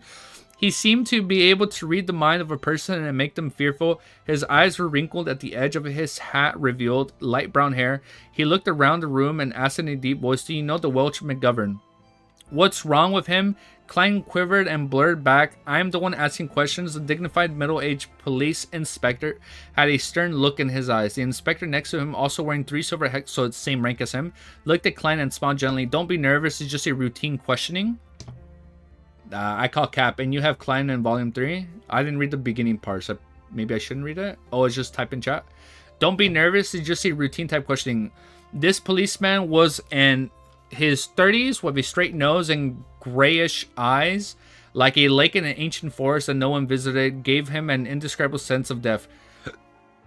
Man, that guy's probably burned out from his job. Klein took a breath and organized his words. "If you mean Welch McGovern, the graduate of Cole University from Wisconsin, then I am sure I know him. We are classmates with the same mentor." Oh, shut up. They killed him too? Oh, so it wasn't... So it was either a double suicide or it was a double murder. That's exactly what are going to happen. That's exactly what they're going to say. So Welch is gone. "We are classmates with the same mentor, Senior Associate Professor Quentin Cohen. In the Lowen Kingdom, professor was not only a professional title, but also a position. Just like the combination of professors in Department Depths of Earth, this meant that there could only be one professor in a university's department. The GOAT is here. There's only one of them. If an associate professor wanted to become professor, they had to wait for their superiors to retire. or force out their superior with the abilities. As talents needed to be retained, the kingdom's higher education commission had added senior associate professors in three-level systems. Three-level system of lectures, associate professors, and professors after years of observation. This title was given to anyone with high academic achievements or with enough seniority, but that did not make its position of or professor. At this point, Klein looked into the eyes of the middle-aged inspector and thought for a second. Captain? Yo, man, you guys are drooling over the captain. Wait, let me read that again. I gotta get... Wait, his name is Bitch Mount... There's no way that's his real name. Is his real name actually Bitch Mountbatten? Bitch Mountbatten? At this point, nah, bro, you guys have to back me up. Wait, please, I need a peer review. Is that real? Or is it Bish? Because there's an S. At this point, Klein looked into the eyes of the middle-aged police officer inspector and thought for a second. Oh, thought for a second. To be honest, our relation... Oh, where are you guys talking about, Captain? To be honest, our relationship is quite good. During this period, I met with him and Naya frequently to interpret the discuss of the fourth epoch notebook that belonged to him. Inspectors, did something happen to him? Oh, instead of answering, the middle-aged police inspector looked sideways at his gray-eyed colleague. The inspector with the peaked cap and ordinary look replied mildly, I'm sorry, Mr. Welch just passed away. Oh, shit. Yes, not done, but the other guy probably pronounced Bish? No? You guys trying to get my video demonetized? I mean, well, we're not even monetized. We're doing this for fun. But are you trying to get me prematurely demonetized? The inspector with the peak cap and Noreen looked replied mildly, I'm sorry, Mr. Welch has passed away. Shit. Fourth epoch. So something was revealed in the fourth epoch, but that either led them to both killing themselves or both being murdered. And having it framed as a suicide. Well, despite having some hunches, Klein could not help but shout out in his stomach. Welch died just like the original owner of his body. This is a little scary. What about Naya? Klein questioned hurriedly. Miss Naya passed... Oh, shit, they're taking out everybody that read the book? Miss... Do they have a death note? Is that what I'm reading? Miss Naya passed away too. The gray-eyed police inspector said quite calmly. Both of them died in Mr. Welch's house. Killed. Klein had a vague guess. Perhaps it was suicide. You just call him Mount? Wait, who are we calling Mount? Oh, the gray-eyed inspector shook his head. They both killed themselves in his house? Well, no, the scene suggests that they committed suicide. Mr. Welch? Oh, well. Mr. Welch? I would just call him Mount. Mr. Welch hit the wall with his head many times, covering the wall with his blood. Miss Naya drowned herself in a basin. Yeah, this kind used to wash your face. No. The other police guy? Healthy as university study sesh? Shut up. Klein murdered them. The one asking Klein questioning is Bish. Is Bittish Mountainbatten. Dude. Klein killed his friends. Because there's no way they all didn't kill themselves in each other's room. You're also spoiling. Well, I mean, something crazy must have happened in the fourth book. I think we're okay, guys. No, we're good, man. It's all love and positivity here. Bro, we're at 24 people, dude. Project, that's because the notebook... Yeah, no, it's from the fourth epoch, so I think we're good. I don't think he was alluding to something. I assume something crazy. They must have discovered something crazy. Because what was it? The fourth epoch is the epoch of gods? Yeah, right? That's impossible. Klein's hair... No, he's good. No, we're good, guys. That's impossible. Klein's hair stood out at the end as he seemed capable of imagining the strange scene. A girl kneeling on a chair and burying her head into a basin filled with water. Her soft brown hair swayed in the wind, but her entire person remained motionless, Welch falling to the ground and staring at the ceiling intentionally. His forehead is a complete blood-mangled mess, which traces of impact on the wall were evident with the streak of blood. That's crazy, man. The Great Eye Inspector continued, we believe so too, but the autopsy results and the situation in the scene excluded factors such as drugs and external forces. They, being Mr. Welch and Ms. Naya, showed no signs of struggling. So they did it willingly or no? Wait, they already know names of the... I don't know. No, there's no names of notebooks. I don't know yet. So I don't know what... I didn't read the top part because everybody's saying no, so I'm not going to read that. It's okay. No, we're good. The Gray Eye Inspector continued. I mean, I know it's probably different since... I'm on chapter 10, and I assume you guys are a lot farther than me. So it's okay. Oh, I gotta show you guys something. Nice. We're 0.69% done with this series. Nice. That's some good stuff. That's a good percent.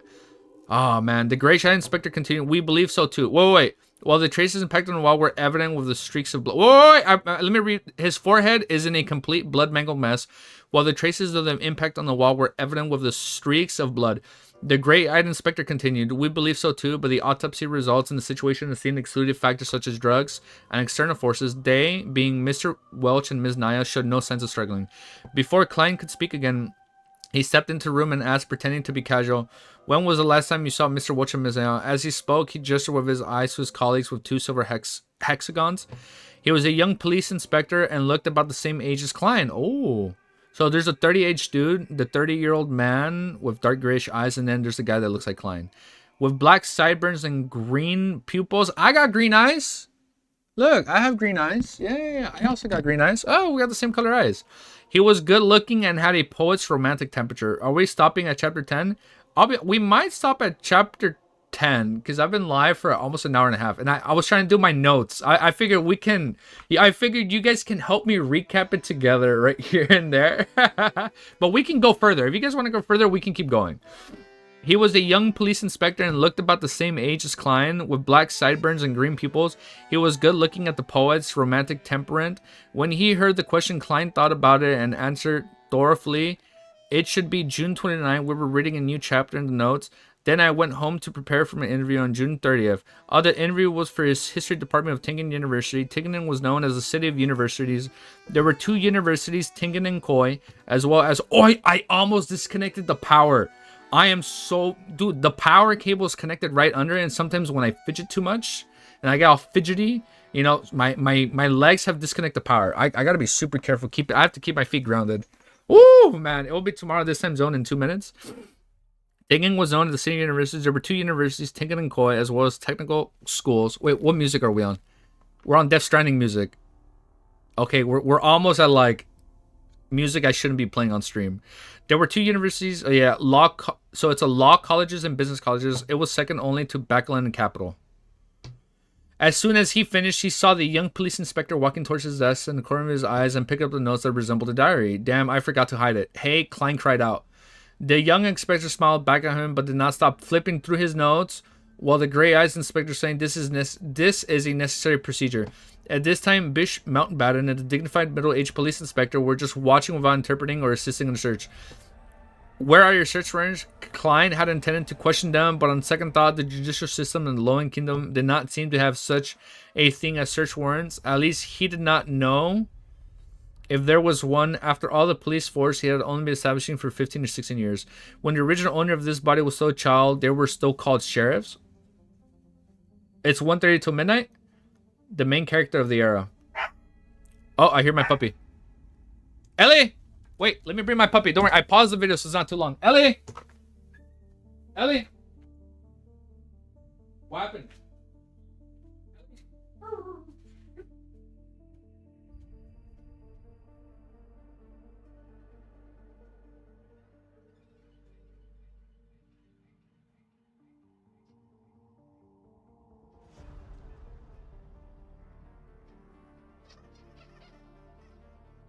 Sit. Go.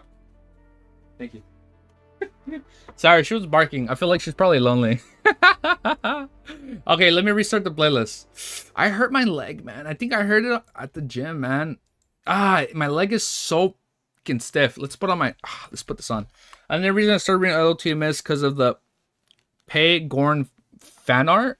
That sounds good. It's 3:30. Oh, I thought you said 3:30 a.m. I was about to say, I'm so sorry, dude. Bro, Red Devil. Should I not read that? So real? No, we're good. We're good. We're good. We're good, guys. No, we're good. All right, you guys keep ready. Shit, man. My leg fucking hurts. Let me find my place before we start reading. Red Devil, you nasty? Where is the fine Pay Gorn art? Oh, you guys, I want to look at that art. If it's spicy, If it's some spice, don't worry. This is just between you and me, guys. Don't worry. This isn't gonna make it in the video. If it's some spicy fan art, you can send it my way. Switch the first letters of Pay Gorn. Oh.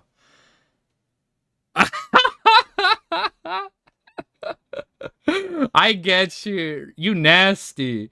Where to find the Pay Gorn art? I've never seen people say that. You guys picked that shit up super quick. Switch the first letters of Bayborn. LOL, I have like 12 gigs of LO tweet fire art. Shit, man. Sounds like you guys are gonna have to share that file with me. I'm trying to see some spicy art. Someone won't. Let's not say things like that. No corruption. Okay, no corruption yet. We're on chapter 10, guys. Keep me pure at least for a little bit longer. Let me find my place before we keep crying.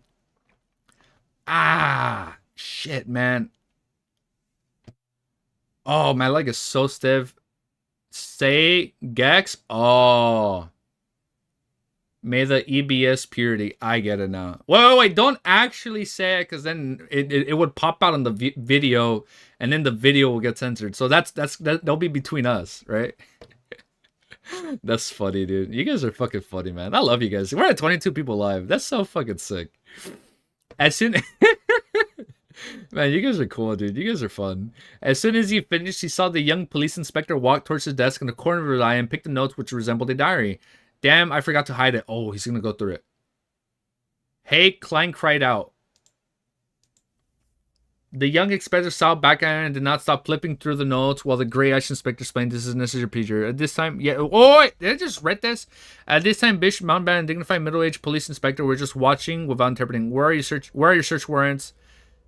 Yeah, and then shares were established. When the original owner of this body was still a child, they were still called shares. Klein couldn't stop it. He watched the young inspector flip through his notes, but the grayish eye inspector did not ask any questions.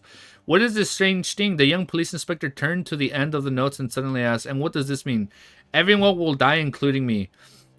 Oh, isn't it common sense that everyone dies except for deities? Klang was prepared to quibble, but it suddenly occurred to him that he had planned to connect with the police in case of possible dangers, but he had no reason or excuses. He made his decision in less than a second. Putting his hand over his forehead, he answered painfully, I have no idea. I really have no idea. When I woke up this morning, I felt I wasn't quite right, as if I had forgotten something. It was especially true for whatever happened recently. I did not even know why I wrote such a sentence. Sometimes being frank when is the best way to resolve a problem. Of course, it requires skill. There were things that could be said and could not be said, and the order of what was the first mattered. As an expert keyboard warrior, we love our keyboard warriors. As an expert keyboard warrior, Klein was also good at sophisticacy. This is ridiculous. Do you think we are fools? Bishop Mountbatten could not help but interject angrily. This is such a bad light that it insults the intelligence of his hands and colleagues. It's better for you to pretend to be mentally ill than pretend to be an amnesiac. As speaking the truth, Klein reported frankly, looking into the eyes of Mountbatten, the middle-aged police officer inspector. It really could be more. It really could not be more true. Maybe it is. The gray-eyed police inspector said slowly. What? He really believed that? Klein was surprised himself. The gray-eyed inspector smiled at him and said, "An expert will come in 2 days, and believe me, she should be able to help you recall your lost memories. Expert, help me remember my memories in the field of psychology." Klein frowned.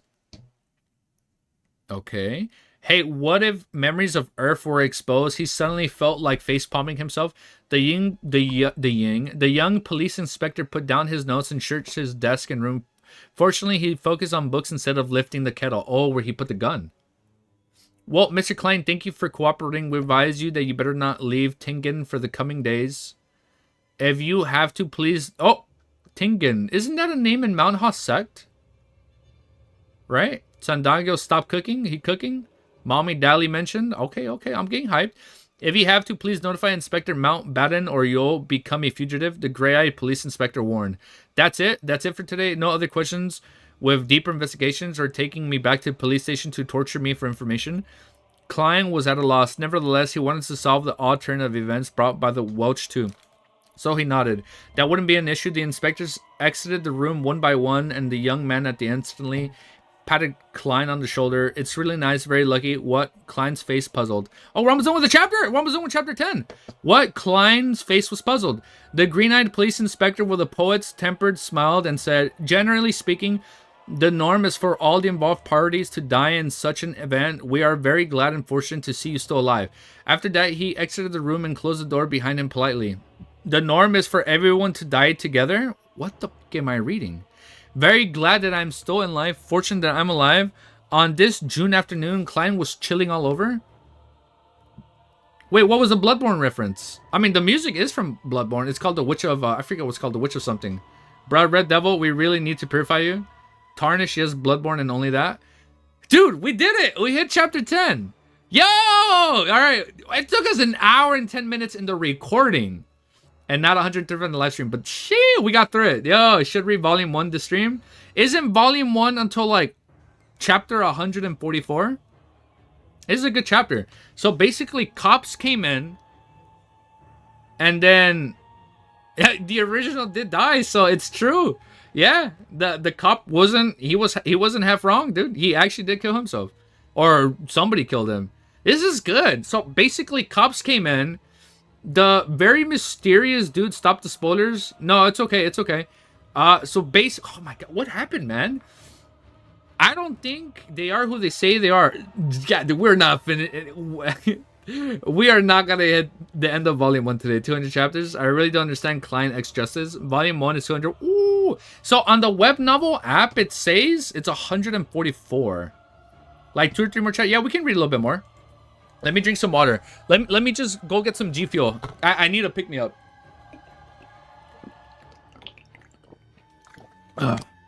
Well, since I've been live for an hour and 30, bro, stop reading the character. Stop reading real character names. No, we'll keep it vague. Okay, do you guys want to take a 2-minute potty break? And while you guys go to the bathroom, get some water, and we stay hydrated, I'm gonna go turn on my kettle and turn on some coffee. Is that cool? I'll be super quick. Just give me like 2 seconds. 2 seconds. 2 minutes. Everybody go get your water. Everybody go pee. Web novel. Everybody go poop if you need to poop. Go do what you gotta do. Go release yourself. Go release it. Go cleanse yourself. Some people need to cleanse themselves in the chat. I'ma just turn on the coffee or make some. You know what? I'ma just make some G Fuel. The first episode of the anime will cover about 14 chapters. Oh, okay. Bathroom break with Klein. Yeah, everybody, come on. Let's go join in the Let's go join Klein in the bathroom, and we'll stand next to him in the porta potty. We'll just be right next to him. Yeah, we can take a break and maybe write down some notes. Yeah, no, that's right. Here, let's take a break. Let me go get some G Fuel. I'm literally just gonna go to the kitchen, make some G Fuel. I'll be back. I'll be back in like 30 seconds. 30 seconds. No, give me like a minute.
Sorry, I'm muted. I'm sorry. Yeah, no, my bad. I mean, my bad. Don't read the comments. I'm muted.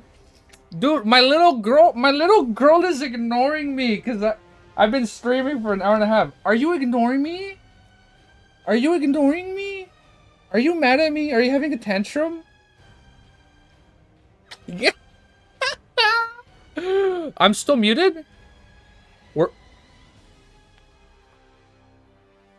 Am I really still muted? I have gone deaf. Yo, Nightmare, don't read comments. I'm not reading comments. Don't worry. Okay, no, we're unmuted now, though, right? Dude, my little puppy's ignoring me. Oh, there you go. She's licking. Okay, she's licking me. All right, you love me again, right? I'm sorry, Ellie. I'm almost done. Dude, she's so mad at me. Look. Hey. Are you really not gonna give me attention? Why are you so mad at me? Look. You're really not gonna give me a kiss because I'm streaming? Oh my god. Oh, she's gonna make me cry. Alright. Alright, Ellie, I'm gonna put you down. Let me read. I'm sorry, Ellie. Today's my free day. I don't have that many free days. Oh, look, you can't see her. But hold up, let me put her bed a little bit back here. So if she does lay down, you guys can see her. I think she's right here. That way she can chill on stream with us. Here. Hey, go get your toy. Go get your toy. Let me bring her a toy and then we'll start.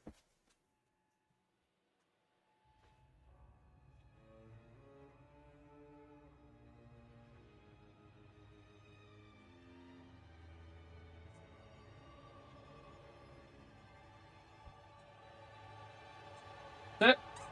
Over there. Man, she tires me out. Woo! Remember, you won't be disappointed once he gets into magic fully. Is on science. What is MMM? Somebody told me that. Oh, Mist Mayhem Madman? That's what it was called, right? Oh, Miss My Mayhem. Bro, it's so fucking good. I literally just uploaded the first chapter because it was so fucking hype. Do you have any theories of... Oh, I had one theory. Oh, okay. Wait. So this is what I think is happening with Klein. When they transmitigated, they switched bodies. So his soul traveled, Zolmanguri's soul traveled to Klein, and Klein's body traveled to Zolmanguri. And watch, somewhere down the line, Zolmanguri is gonna make his way back. How am I muted? I'm not muted. There's no way I'm muted. It says I'm unmuted. Are you guys trolling me? You guys are trolling me, right? Nah, you guys are messing around with me. Nah, please don't do this to me. We read MMM after Lord of the Rings. You know what? We can read more. Bro, you guys are fucking trolling me. God damn it. That was I believe that shit. You see, that's how fucking gullible I am. I fucking believe you guys so earnestly. Think about the plot of A Difference of Web novel. Oh, I bought okay, so I have a new G Fuel flavor. So I bought this bad boy at Anime Expo like 2 years ago for $5. How much is that in pounds? You're my good? I got lucky, man. It was on sale on Amazon. It's a Razer mic. It was like $100, bro, but it was on sale for like $40, 40, 45. So it's like, I'll buy it. And I was shocked at how good the quality is because my older streams, the audio is not that good. And then my camera is not that good. And they had a 4K camera on sale. So I was like, oh, I'll upgrade. And you know what? I'm probably going to do a room setup tour because it was such a bitch to set this shit up. But it looks pretty good. Look. Oh, and then I got a little stream deck here. Look, I got a little stream deck right there. Look at that. Don't worry, I'm not naked. I'm wearing shorts. Don't worry, guys. I'm wearing shorts. I'm wearing berry shorts. It's okay. Okay, let's put that camera back right there perfectly. Oh, of course not. First of all, we blasphemy. Yeah, there's barely any noise on the bike. Oh, that's good. Yeah, there's like no static, right? What do you think about the Welch and Naya dying? Bro, did fucking Klein kill them? Did Klein kill them? Praise the fool. Let's read. Yeah, let's keep reading, dude. Let's read chapter 11. You guys want me to read real culinary skills? Is this a reading chapter? Remember though, that Klein had already shot himself before Zomagri went into his body. Oh yeah, because the body was already lifeless, right? Yeah, the body was already lifeless when he transmitted. He literally woke up with the wound in his head already. Okay, yeah, so that wouldn't make sense. I mean, we'll see what happens, dude. That's gonna be sick. All right, you guys ready? Chapter 11 is called Real Culinary Skills. The norm is for everyone to die together. Very glad and I'm still alive. Fortunate that I'm still alive. Klein shivered and quickly ran to the door, trying to catch up with the policeman and ask for protection. He wants protection? Lord of Mysteries? Yeah, it is called Lord of the Mysteries for a reason. Klein shivered and quickly ran to the door, trying to catch up to the policeman and ask for protection. But as soon as he reached the handle, he suddenly stopped. That officer talked so horribly about it. Why didn't they protect me? An important witness or key lead. Isn't that too careless? Were they just probing me, or maybe it's bait? All kinds of thoughts. Oh shit, they want him to die? You're gonna find out why a lot of people say volume 1 is slow now. Ah, snap. Oh man. Is this the part where you're telling me it's homework where I should read it off stream? No, I'm kidding, dude. I mean, if we learn cooking, I will cook that myself, and I will title it "Cooking Lord of the Mysteries Food." These pie be good. Klein shivered in quickly, but as soon as he reached the handle, he suddenly stopped. The officer talked so horribly about it. Why didn't they protect me? Important witness or key lead. Isn't that too careless? Why were they just probing me? Or maybe it's bait. He felt such calmer after thinking of it. Wait, no longer so panicked. So he slowly opened the door, deliberately shouting with a trembled voice of staircase. You guys will protect me, right? Oh, wait. Let me do a timestamp. Let me do chapter 11 is an hour and 13 minutes into the video. Volume 1 is so good on reread. All right, here. Let me do this. Hold up. Timestamp. Chapter 11 is 113. I'm down. We'll do like we're gonna add all the Lord of the Mysteries food that they bring up in series, and we'll cook them all, and we'll do a tier list. That'd be fun, dude. Wait, let me find my place. All kinds of thoughts rushed into Klein's mind. He suspected the police were still secretly watching him, observing his reaction. He felt much calmer after thinking of this and was no longer so panicked. He slowly opened the door, deliberately shouting with a trembling voice to the staircase, "You guys will protect me, right?" Tap, tap, tap. There was no response from the police officers, and there was no change to the rhythm of the contact between leather shoes and the wooden stairs. "I know you'll do that." Klein shouted again, and in a tone of frightened conviction, trying to act like a normal person that was in danger. The second of footsteps gradually weakened and disappeared into the bottom floor of the apartment. Klein snorted and laughed. Isn't that response too fake? Their acting skills are not up to standard. He did not run after them. Instead, he turned back to the room and closed the door behind him. In the next few hours, Klein fully expressed what they called back in Foodholic Empire China. Restlessness, nervousness, agitation, inadvertences, and murmuring words that he did not understand. He did not slack because there was no one around. This is called self-cultivation of an actor. He laughed at himself and this guy is such a swine. He's so smooth. This is called the self-cultivating of an actor. He laughed at himself in his heart. This guy is just playing everything off, dude. When the sun moved to the west, the clouds of the horizon appeared to be reddish-orange. Tenants, that's a really good movie, Tenant. Tenant and the apartment came home after one another. Klein shifted his focus upward. Melissa is almost done with school. He looked at the stove, lifted the kettle, peeled off the coal, and took out the revolver. Without pause or delay, he reached to the back of the board under the double-deck bed where more than 10 wooden strips were strangled out. After clipping the left wool between a piece of wooden strip and board, Klein straightened up and waited uneasily, fearing that the police would burst open the door and rush into the room with guns in their hands. It was an age of steam. He was certain he would not be seen by anyone when he did that. However, there were extraordinary powers here, one that he had proven through his own experience. Yeah, our keyboard warriors love calling China the Foodholic Empire. Sherlock Moriarty. Yeah, dude. This is what I like. I love Sherlock. The one on Netflix. It's so good, dude. After waiting for a few minutes, there was no movement at the door. There was only the chatter between two tenants who were heading from the heart of the wild bar on the Iron Cross Street. Few, Klein exhaled, feeling assured all he needed to do was wait for Melissa to return and cook the stewed mutton with tender peas. When the idea came to Klein's mind and his mouth seemed to taste rich flavor of the gray flavors, he remembered how Melissa cooked stewed mutton with tender peas. First, she boiled the water and still fried the meat. Then she added onion, salt, and a little pepper and water. After a specific period of time, the peas and potatoes were added, and the stew was to be cooked for an additional 45 minutes with the lid. Ooh, that sounds good. It is indeed Moriarty, Sherlock's enemy. Oh yeah, I'm so dumb. Moriarty is his enemy. It is indeed a simple and crude way to do it. Supported purely by the flavor of the meat itself, Klein shook his head. But there was no other worry about it. It's so hard for commoners to have many kinds. Oh, I almost disconnected the power. It was so hard for commoners to have many kinds of condiments and various cooking methods. They could only pursue simple, practical, economical methods as long as the meat was not burned or spoiled. Anything was good for people who could only eat meat once or twice a week. Klein was not very good cook himself. We'll get there. We'll learn together. Cooking chapter. Yeah, there you go. We'll learn. Klein was not a very good... Okay, hold up. Does somebody have a post of the ingredients that we've seen in the series so far? Klein was not a very good cook himself and ordered a takeout food for most of the time. But by cooking 3 or 4 times a week, after many weeks of accumulated practice, he had been a passing standard and felt that he would not let the pound of mutton down. When Melissa comes back to cook, it will be done after 7:30 p.m. She would be starved by then. It's time for her to see what real cooking is. Klein made an excuse for himself. First, he started the fire again, went to the bathroom to collect water, and washed the mutton. Then he took out the kitchen boards and knives before chopping the mutton into tiny chunks.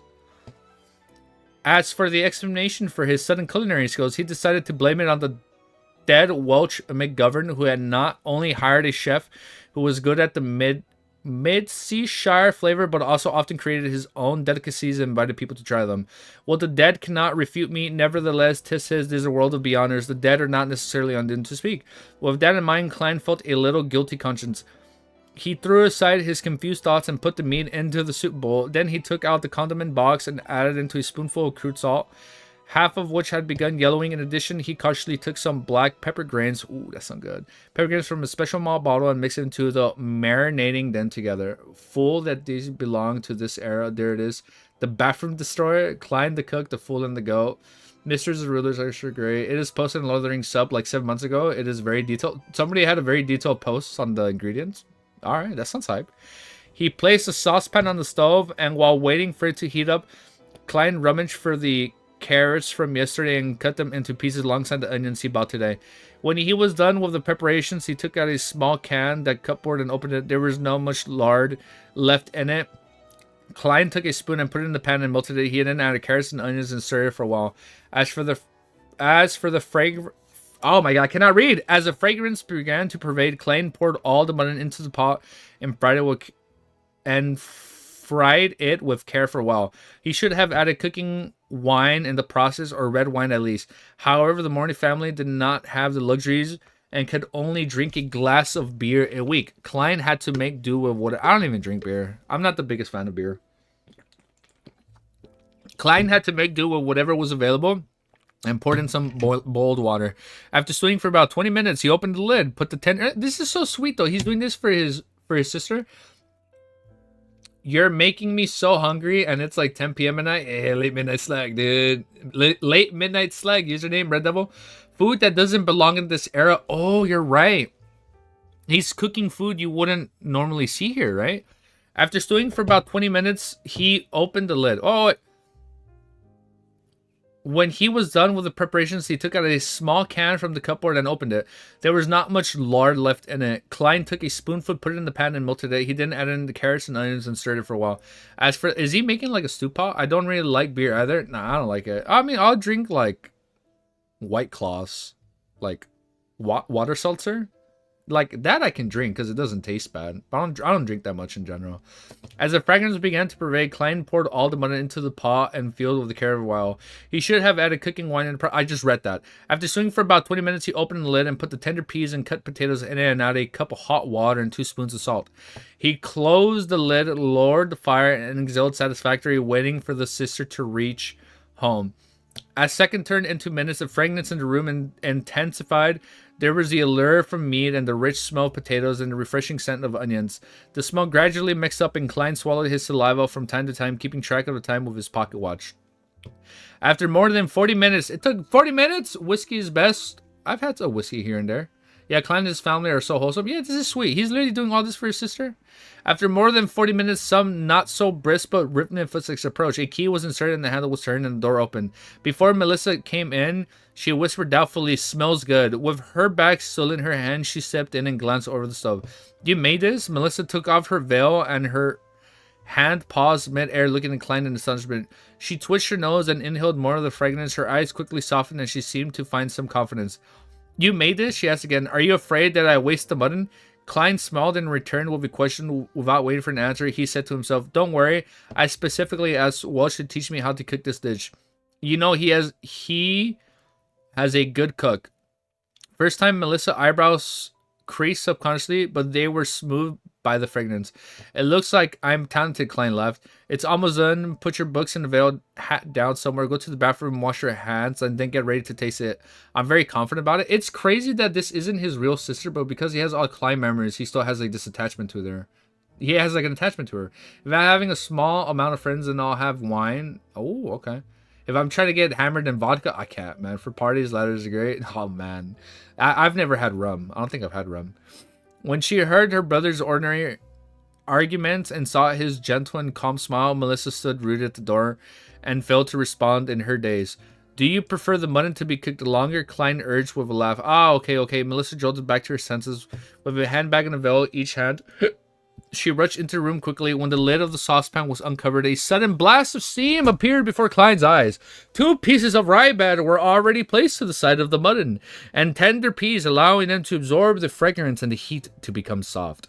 By the time Melissa had packed her items, washed her hands and face, and returned a plate and stewed mutton with tender peas, potatoes, carrots, and onions. When did we get onions? When were onions involved in this ingredient? Carrots and onions was already placed on the table. 2 pieces of rye bread, colored by a light dip in the gravy, were on the plates. "Come on, try it." Klein pointed to the wooden fork and spoon next to the plate. Melissa was still a little confused. She didn't refuse. She picked up the potatoes with her fork, put it in her mouth, and bit it lightly. The taste of the starchy potato and gravy fragrance flooded in her mouth. Oh, that sounds good. Her saliva secretion went crazy as she gobbled down the potato in a few mouthfuls. "Aww." Tried the mutton. Klein gestured at the plate of his chin. He then tasted it just now and thought it was barely at a passing standard, but it was not enough for a girl who was inexperienced with what the world had to offer. After all, she only ate meat occasionally. Melissa's eyes were filled with anticipation, and she carefully forked some mutton. It was very tender, and soon as it entered the mouth, nearly melted. The fragrance of the meat explored in her mouth, filling it with delicious meat juices. It was an unprecedented feeling that made Melissa unable to stop eating. By that time, she realized she had already eaten several pieces of mutton. That's so sweet. The love he has for his siblings can't be faked. Yeah, no, it's not faked, man. This is beautiful. Yeah, he's a mix of Zoe and the original Klein. Ah, so it's kind of like both personalities are mixed. Like, yeah, he has his old personalities and all Klein's memories. Yeah, I forgot what anime I watched. Oh, it was like an Ancient Magus Bride. That one bad guy, he had like 1,000 years worth of memories from different bodies, and then like at the end of the day, he didn't really know who he was. So I can see it. Klein, this was supposed to be prepared. Melissa blushed and slumbered. "I nibbled some of the food just now. It is a privilege of being a cook." Klein smiled and soothed his sister. He picked up the fork and spoon at times. He would eat a piece of meat, and sometimes he would stuff it in his mouth full of peas, and other times he would put down the utensils, break off a piece of rye bread, and dip it in the gravy. That's why he's a goat, our goat. If you're going to say an honorific name, make a new one, or only say the ones of the characters we know. We can do it. Yeah, that could work. I'm losing my voice. Oh my goodness. Melissa relaxed, and it was immersed in delicacy again by Klein normally behavior. "It's really delicious. It doesn't seem like we're doing it for the first time." Melissa looked at the empty dishes and praised them with all her heart. Even the gravy was finished. "It's a long way from the Wiltshire chef. When I'm rich, I'll take you and Benson out to the restaurant and have a better meal." Klein said he was beginning to look forward to him. "Your interviewer burped." Melissa did not finish her words because she suddenly let out a sound of contentment involuntary. She put her hands over her mouth in a hurry and looked at embarrassment. "The fault is with the stewed mutton." "The fault is with the stewed mutton with the tender peas just now. It was too soon and delicious." Klein. Oh wait, I read left. I got lost. The father was stewed mutton with tender peas just now. It's too delicious. Klein laughed secretly and decided to not make fun of his sister. He pointed to the plate and said, "This is your mission." All right. Melissa stood up immediately, took to the basket, and rushed out the door. When she came back, she opened the cupboard to check the condiment box and other items. I got lost again, and I'm losing my voice. When she came back, she opened the cupboard to check the condiment box and other items that are per normal. Did you just use them then, Melissa was surprised and turned to Klein, holding the black pepper bottle and lard can. Klein shrugged his shoulders and laughed. Just a little, it's the price of delicacy. Melissa's eyes twinkled. Her expression changed for a few moments before she finally said, "Let me cook in the future. You have to hurry up and prepare for the interview. You have to think about your job." We did it! Yay! Chapter 12. Nightmare stop. Did we read something we shouldn't read? Okay, I won't read it. Something by Nightmare? He said our go. Oh, the long... Bruh, stop. Okay, should I not read what... I can read the Evernight goddess stands higher than... Okay, no, it's... Mute him? No, it's okay. No, it's okay. We're good, guys. No, it's alright. We're all a little excited. No, it's all good, dude. We don't have to mute him. It's okay. Alright, hold up. Quick recap. I Atom, calm down. I am calm down. No, it's okay. No, you're good, Nightmare. We don't gotta mute him. It's gonna be hard to relearn me out loud. Yeah, dude, you know what's crazy? I'm realizing how much harder it is reading out loud this long compared to reading manga and manhwa out loud. Like, some of my, at least I had to private my old LSC videos because of my original copyright strike. So my copyright strike ends in like a week, in a few days, because I got a copyright strike for, because I would read manhwa without a filter. He's just dropping, bro's just dropping honorific names like they're candy. No, we're good, dude. I'm realizing how much harder it is for me to read this constantly, but it's okay. We're getting there. Hold up. Yeah, because when I would read manga and manhwa out long, like my LEC videos I have privated because I was kind of scared to get them copyrighted. I have to re-upload them one filter.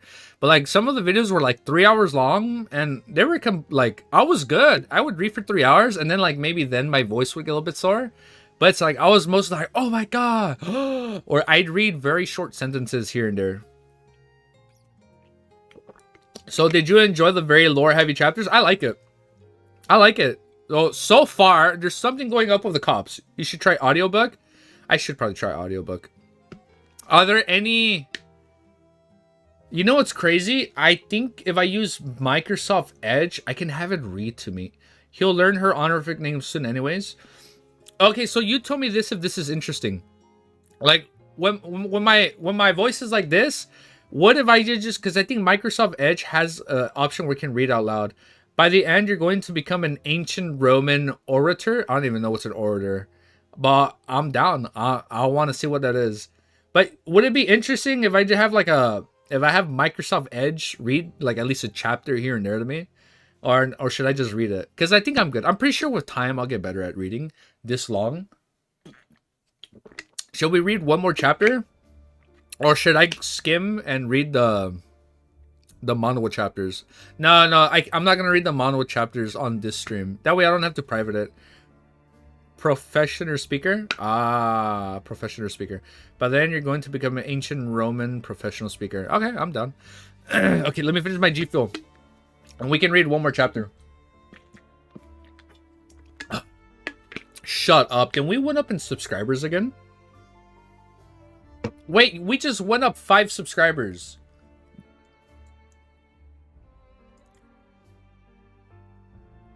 Wait, we did. Yeah, yo, what the fuck? We went up so much already. Yeah, we started at 552. Yeah, or 553. Not manhwa? Okay, yeah. No, it's okay. Manhwa sucks. Oh, I mean, so what I originally want to do with the manhwa, I just want to read the manhwa like secondary. Like, I want to read the manhwa like after that cooking chapter.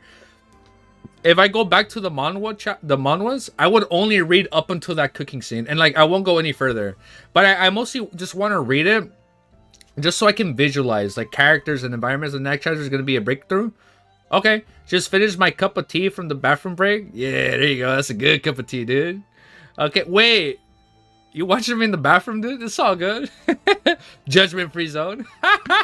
I do the same, dude. Okay, let's read one more chapter since it's gonna be a breakthrough chapter. The next chapter, because the next chapter is called Here Again. Oh man, okay. Oh, give me like 2 minutes. Let my voice.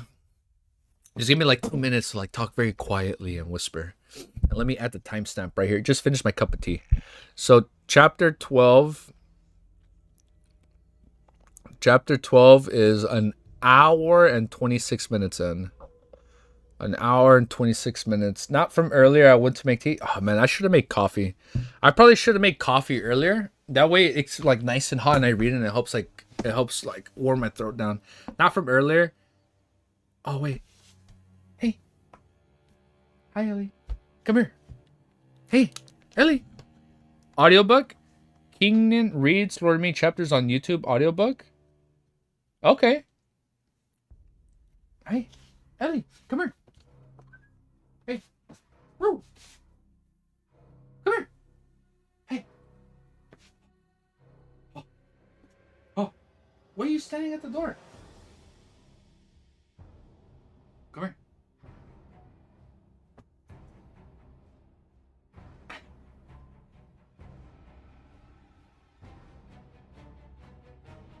Can I hug you? Come here.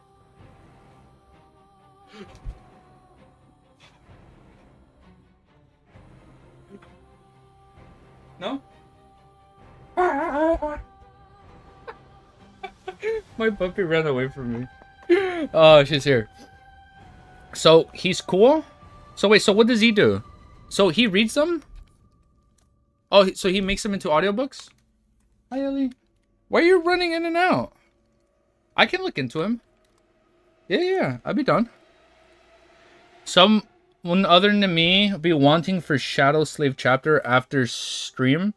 You can try chapter 1 of audiobook to rest your voice. Puppy gotta go potty? No, you know what? No, she didn't. No, she doesn't need to go potty. Ugh, my bro is taking care of her. So me and my bro, we switch out with her. Nah, it's okay. She doesn't go to potty. If she'd had to go to the bathroom, she'd be barking at me by now. She'd be like, until I wake up. She'll wake me up like at 4 or 3 in the morning. Like yesterday, I was streaming until 2 in the morning. Of course, she had to wake me up at 4 in the morning to go poop outside. But it's okay. It's all out of love. It's all out of love, you know. The things we do for our puppies. I think it's better to maybe use the text to speech so he can switch up from reading to listening mid chapter. Then for some chapters, listening to the audiobook. Okay. Okay, yeah, that can work. How would I do text to speech? I feel like it has to be through Microsoft. Yeah, text to speech is easier to use. I'll look into it. I'll look in how to use text to speech on I think I'm pretty sure it's on Microsoft Edge since it's by Windows. Okay, I'll look into that. So here, I'm gonna read one more chapter. Much easier to switch mid chapter. I'll read one more chapter, and then I think we'll probably stop with Lord of the Mysteries. Wow, it's been 2 hours, man. That shit went by super quick. That's crazy. Oh wait, I rewinded my thing all the way back. Let me put this back up here. Browser on Edge. Oh, use Edge. Oh, we went up another sub, dude. What the fuck? We went up 6 people today. How about you read it in your head and we all use telepathic powers to understand your thoughts? I'm down. You guys ready?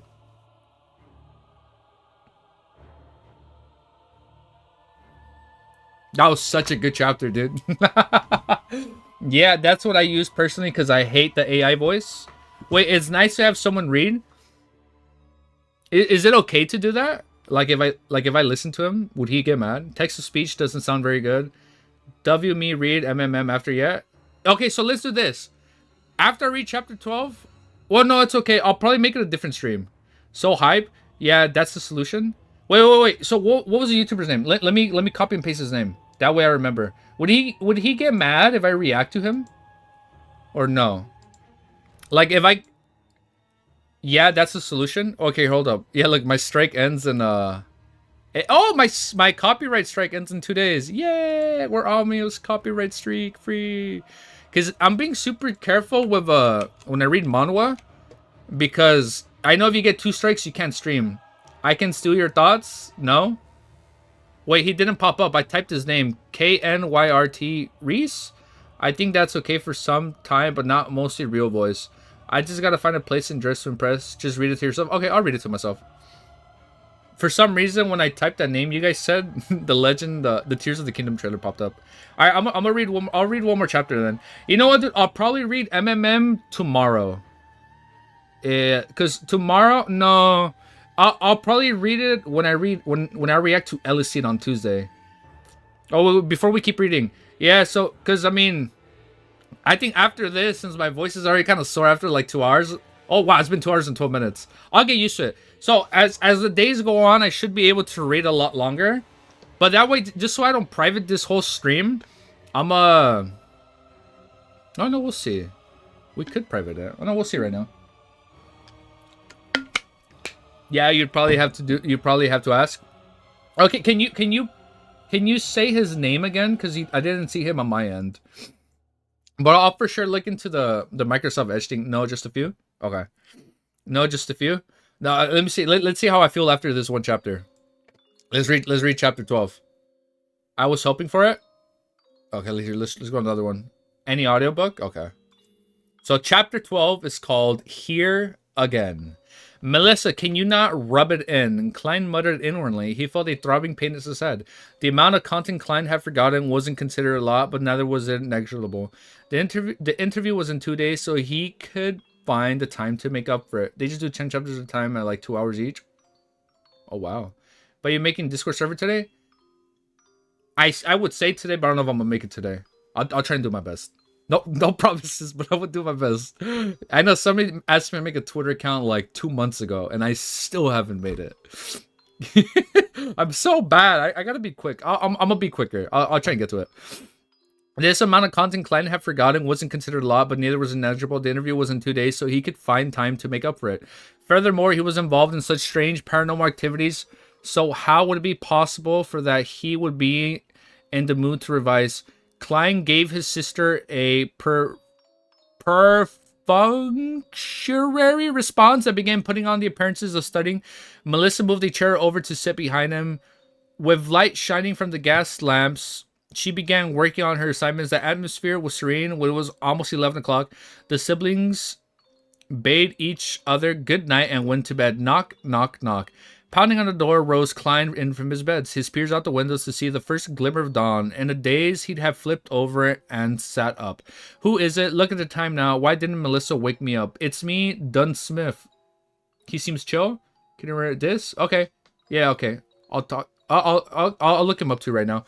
It's me, Dunn Smith. A man with a deep voice outside the door replied. Dunn Smith, don't know him. Klein got off his bed and shook his head as he walked towards the door. He opened the door to see any gray-eyed police inspectors from who'd he'd had met the day before standing in front of him. Alarmed, Klein asked, "Is there something wrong?" Well, oh my, no way, I got lost. Is there something wrong? Who is it? It's me, Dunn Smith. A deep voice outside the door. Dunn Smith, don't know him. Klein got off his bed and shook his head. He opened the door to see the gray... Oh, it's the police officer. He opened the door to see the gray-eyed police inspector from whom he had met the day before standing in front of him. Alarmed, Klein asked, is there something wrong? The goat Dunn? So he's the goat, Dunn Smith? Okay. The policeman replied with a stern look. We found a carriage driver. He testified that you had gone to Mr. Welch's place on the 27th, the day when Mr. Welch died. Furthermore, Mr. Welch was the one who paid for your transportation fees. Klein was startled. He did not feel a tingle of fear or guilt that one would expect for having his lies exposed. It was because he was not even lying. In fact, he was surprised by the evidence provided by Dunn Smith. On the 27th of June, the former Klein had indeed gone to Miss Welch's place. On the night that he returned, he killed himself the exact same way as when Shemaiah did. Shit, man, there's a mystery. That's crazy, dude.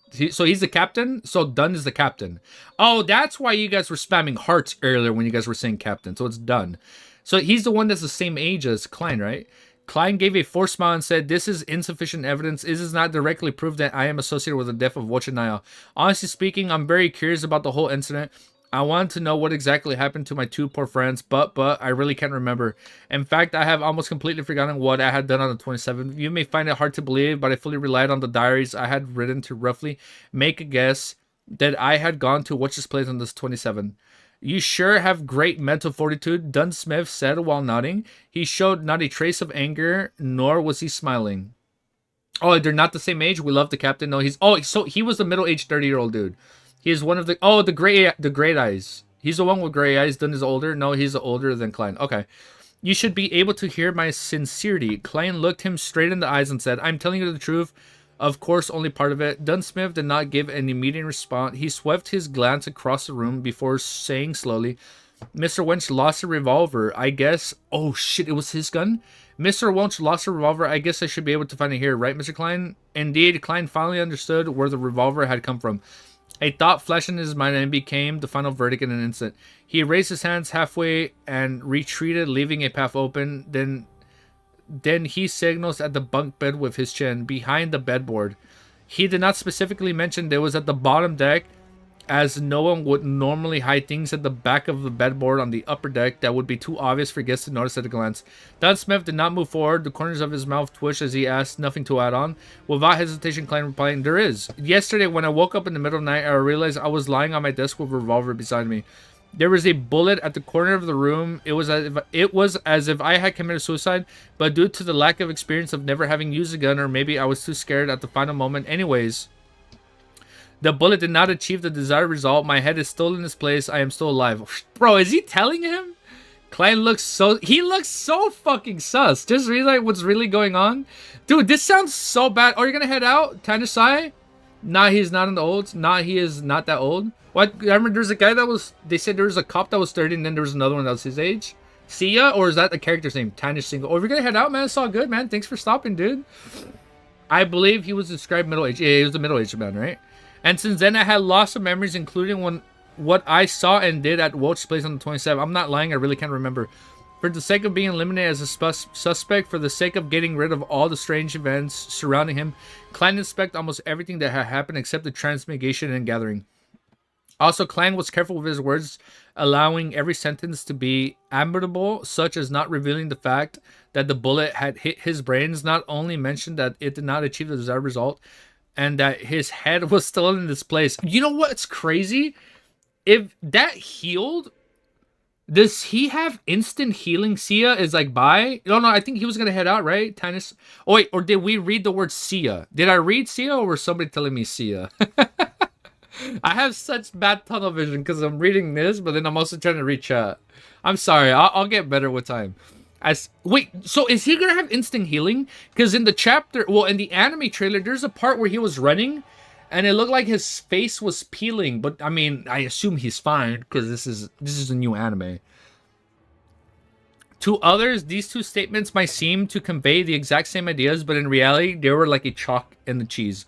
Dunsmith listened quietly and said, this corresponds with what I had surmised. It also corresponds with the hidden and logic of similar incidents in the past. Oh, were you gonna head out, Tanish? Or did they say, see ya? I'm sorry. No, but I get you. Well, you'll have to find out. All right. You can just spoil me right now. I'm not kidding, don't spoil me. Of course, I have no idea how you managed to survive. I'm glad you believe me. I don't know. Wait, so are people bros onto something? No, hi. I'm onto something? I'm onto something. Also, Klein was careful with words and allowing every sentence. Let me read this part. But only mentioning that to the others, these two statements might seem to convey the same exact ideas, but in reality, it were like chalk and cheese. Dunsmith listened quietly, then said, this corresponds with what I had surmised. It also corresponds with the hidden logic of similar incidents in the past. Oh, Sand left? No, I didn't read that part. Sand. I'ma leave, see you later. Oh, shit. I don't think Sand is still watching. He does. Later, Sand. So, because of Sand is why we're reading this. Sand was the one that recommended the series. So, we love him. We love him. He's the GOAT. Of course, I have no idea how you managed to survive. I'm glad you believe in me. I don't know how I survived either. Klein heaved a small sigh of relief. But Dunn threw out a conjecture. There is no use in me believing you. You are currently the prime suspect. You have to be confirmed by an expert that you have indeed forgotten what you went through, or that you indeed have nothing to do with the deaths of Mr. Welch and Ms. Niall. He cleared his thought. His expression became serious. Miss Klein, I seek your cooperation in coming with me to the police station for the investigation. This should take roughly 2 to 3 days if it is confirmed that there are no issues with you. The expert is here. Klein asked blankly in return. Didn't they say it would take another 2 days? She came earlier than expected. Dunn turned sideways, signaling for Klein to leave. Allow me to leave a note. Klein requested. Benson was still always and Melissa had gone to school. He can only leave a note to inform you that he was involved in an ancient association with Welch so that they would not worry about him. Dunn nodded, barely minding. All right. Klein returned to the desk. As he searched for papers, he began to think about what was about to occur. Honestly speaking, he did not wish to meet the expert. After all, he had a bigger secret. In a place where there were 7 major churches, under the premise that the Emperor Rousseau was suspect to a transmitter. Wait, so they know about this? Dunn the Forgotten. Oh well, thank you, San. You, even though you're not here. Yeah, no. We always gotta show him some love. Dunn Smith looks to be a man in his 30s with light brown hair. Thank you for saying that again. So it was, yeah, they said this earlier, right? Yeah, light brown hair, straight nose, and sharp gray eyes. He also has an receding hairline despite his young age. Oh, okay. Thank you. Wait, so he knows about transmigrators? And a place where there were 7 major churches under the premise that Emperor Rosalie, who was... Oh, he's assuming he was the senior transmigrator, who was suspected to be a transmigrator predecessor, was assassinated. A thin-line transmigration usually meant having to go to court and enter arbitration. But without weapons, combat skills, or superpowers, he was no match for a professional policeman. What's more, a few of Dunn's subordinates were standing in the dark outside. Oh shit, people are there? No, that's Klein internal. Oh, so yeah, it is his internal monologue. Okay, so the cop doesn't know that. Suspected by Klein, not the world. Okay, so he assumes, right? Okay, he got that realization when he saw the tarot cards, right? Because he realized he made them. By the way, do you want us to send photos for video? Yeah, you can send pictures. So far, I assume the police station they're going to is the one from the game trailer. Klein suspects him to be like him because of the knowledge he supposedly introduced to this world. I get it. Okay. But without Klein's weapon combat, with more than a few of Dunn's subordinates, they were standing in the dark outside.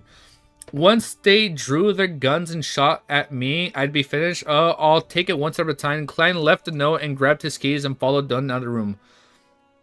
Alongside the dark aisle, 4 policemen in black and white These are not real cops. 4 in white checkered uniforms split into pairs and guarded them on both sides. They were all very alert. So they probably know what's going on.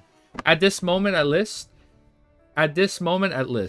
Alongside the dark aisle, tap, tap, tap. Klein followed alongside Dunn as they went down the wooden stairs, which occasionally creaked in protest.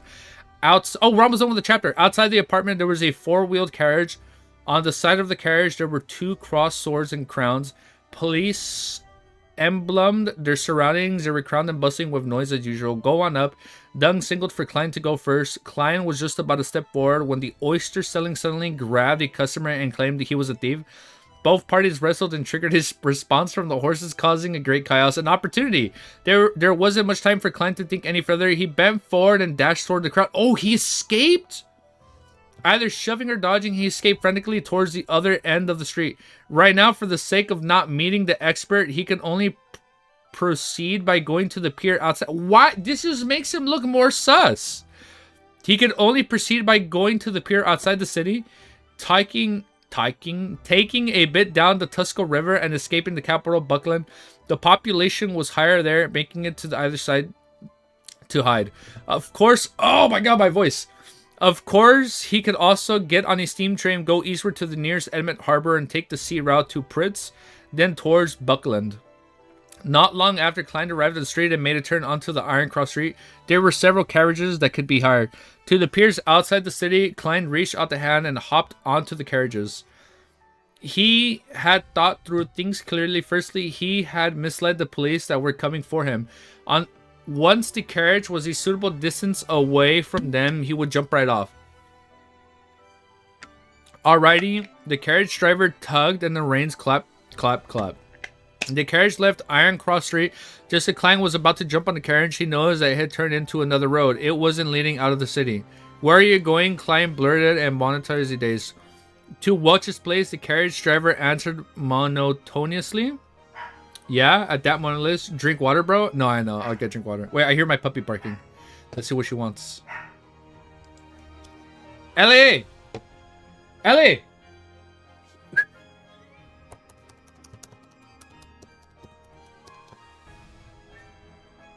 Ellie, I swear I'm almost done. Captain in action. Alright, let's keep... Is this the part in the trailer where... This feels like the part in the trailer where, like, all the... Where the street was moving towards him and he was running. Right? There were several charges to the pier outside the city. Klein reached out his hand and hopped onto one of the carriages. Clap, clap, clap. The carriage left the Iron Cross Street. Just as Klein was about to jump off the carriage, he noticed that it had turned into another road. It wasn't leading out the city. Where are you going? Klein burdened in momentary daze. To watch his place, the carriage driver answered momentarily. Well, Klein was at a loss for words. The carriage driver turned around, exposing his cold gray eyes. It was Dunn Smith, the gray-eyed policeman. He caught up. You! Klein was flustered. Everything suddenly became a blur, as though the world spun around it. Oh, was he knocked out? As the world suddenly spun around it when he instantly sat up. Klein looked around confused. He noticed the crimson moon outside the window and the room being covered in a crimson bell. He reached out with his hand to feel his forehead. It was all moist and cold. Cold sweat. His back felt exactly the same. It was a nightmare. People did mention the word nightmare. Is that a path? Setup? Water is good? Yeah, water is good. It was a night. These are fake cops, man. It was a nightmare. Klein heaved a sign. All is well, all is well. He found it weird. He was rather clear-minded in his dream. He was ever able to think calmly. Oh, I can see the end. After calming down, Klein looked at his pocket watch. It was only 2 in the morning. He sat up on the bed quietly and planted his head to the washroom where he could wash his face and empty his burgeoning bladder. He opened the door and walked along the dark corridor. Under the dim moonlight, he walked lightly towards the washroom. Suddenly, he noticed a silhouette outside the window at the end of the corridor. That silhouette was wearing a black trench coat. Is that one of the other cops? He was wearing a black trench coat that was shorter than a coat but longer than a jacket. Let me read that again. That silhouette was wearing a black trench coat that was shorter than a coat that goes all the way down, but it was longer than the jacket that goes up to your waist. So it's like probably to our knees. That silhouette was partly camouflaged in the darkness, bathing in the crimson moonlight. That's so cool. It's like a red moon, red full moon. The silhouette turned around slowly, his eyes deep gray and cold. Dunn Smith. No more, guys. It was a dream. Shh, shh. The captain in action. Shh. Cops, but special. These aren't real cops, man. Bros digesting. These are fake cops. The next chapter. Dude, we did it. Yo, chapter 12. I'm getting my second win here. So chapter 13 is called Nighthawk. It feels like the cops are... Bro... Are the cops setting him up? These have to be fake cops. There's no way these are real police officers. Like, there's no way a real police officer would be like, so you were there at the murder scene. You don't remember. It's all good. You can keep going. Beyonders. They have to be. Somebody mentioned the word nightmare earlier. That was a pathway, right? Drink water. Yeah, let me drink water. Nighthawks? Nope, they are cops, but special. Fake cops, lol, technically true. I assume these are that faction of cops from the first time. Wait, what do you mean it's not current era? Remember, it's not current era? I mean, wait, what do you mean it's not current era? Are we somehow in like the 4th era? What era are we in? So this series takes place in the 5th era. You guys are already saying Nighthawks. How the hell do you guys know chapter 13 is called Nighthawks? Let me drink some water. Oh, I'm dropping my stuff. I'll find out. All right, we'll find out. Remember, the Nighthawks are original Beyonders. No need to say that ever. I'm getting used to names. Wow. I realize I need to use my glasses when I'm reading now. Bro, that wasn't mentioned yet. No, it's okay. I don't even know what I read. It's okay. It's okay. That's 1300s. Okay, no, it's okay. It's okay. Whatever hasn't been mentioned, it's okay. It's okay. We're setting up a little. I mean, it's not the world we live in. No, I know. I get it. We're in like a different world. Oh, man. I mean, it's not the world we live in, similar to Victorian London. Man, I loved it. I've been, so far, I was in London and Paris.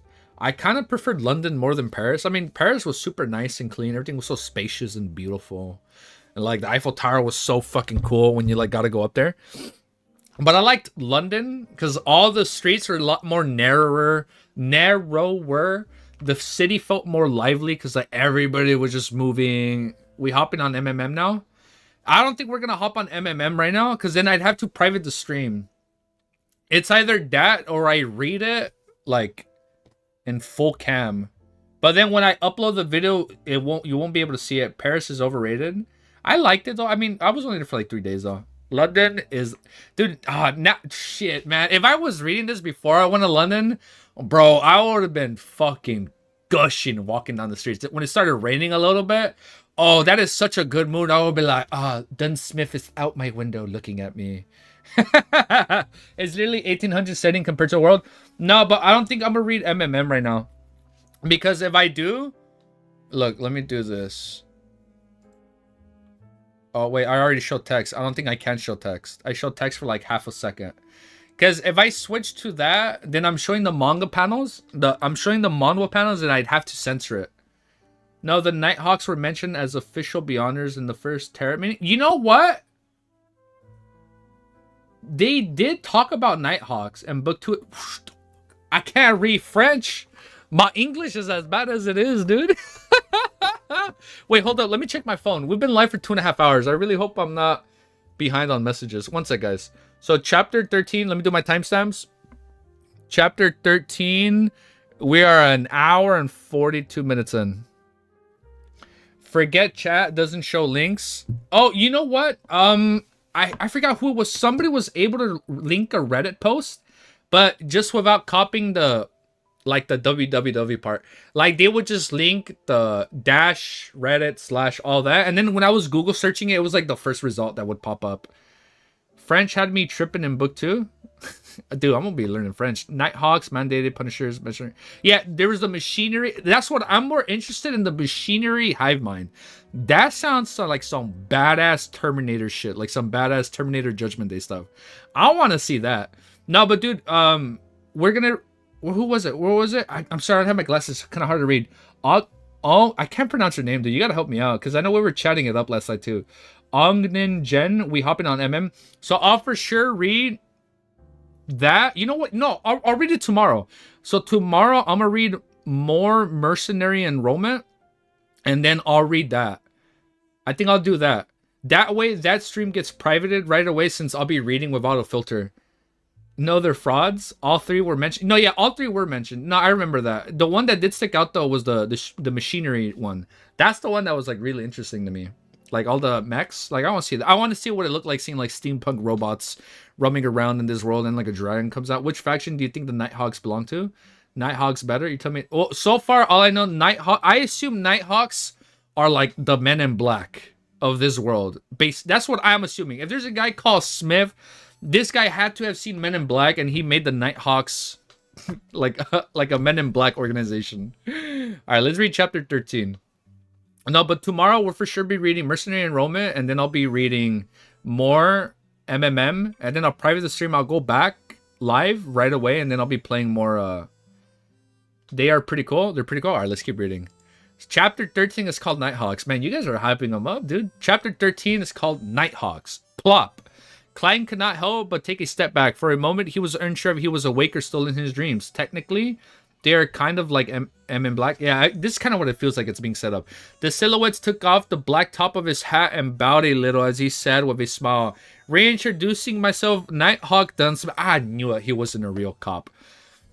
Nighthawk Dunsmith. Nighthawk, one of the code names of the churches of Mommy Evernight Beyonders team with Justice and the Hangman mentioned before. Klein suddenly realized something and exclaimed after making the connection, "You can control dreams? You just made me dream of that?" Wait, was all this, you guys were saying earlier this was a dream, right? Yeah, now that I think about it, it's quite like Men in Black. Was that whole conversation in his head? You just made me dream about it. Nighthawk Dunsmith wore his black hat again. Look, he's even wearing all black. Literally Men in Black. Nighthawk Dunsmith wore his black hat again, concealing his slightly high hairline. With deep gray eyes, he said, "No, I only entered your dream and made the necessary guidance." Ah, Mommy Evernight kind of reminds me of Agent Swift. That's literally. Oh, you're right. You know what's crazy?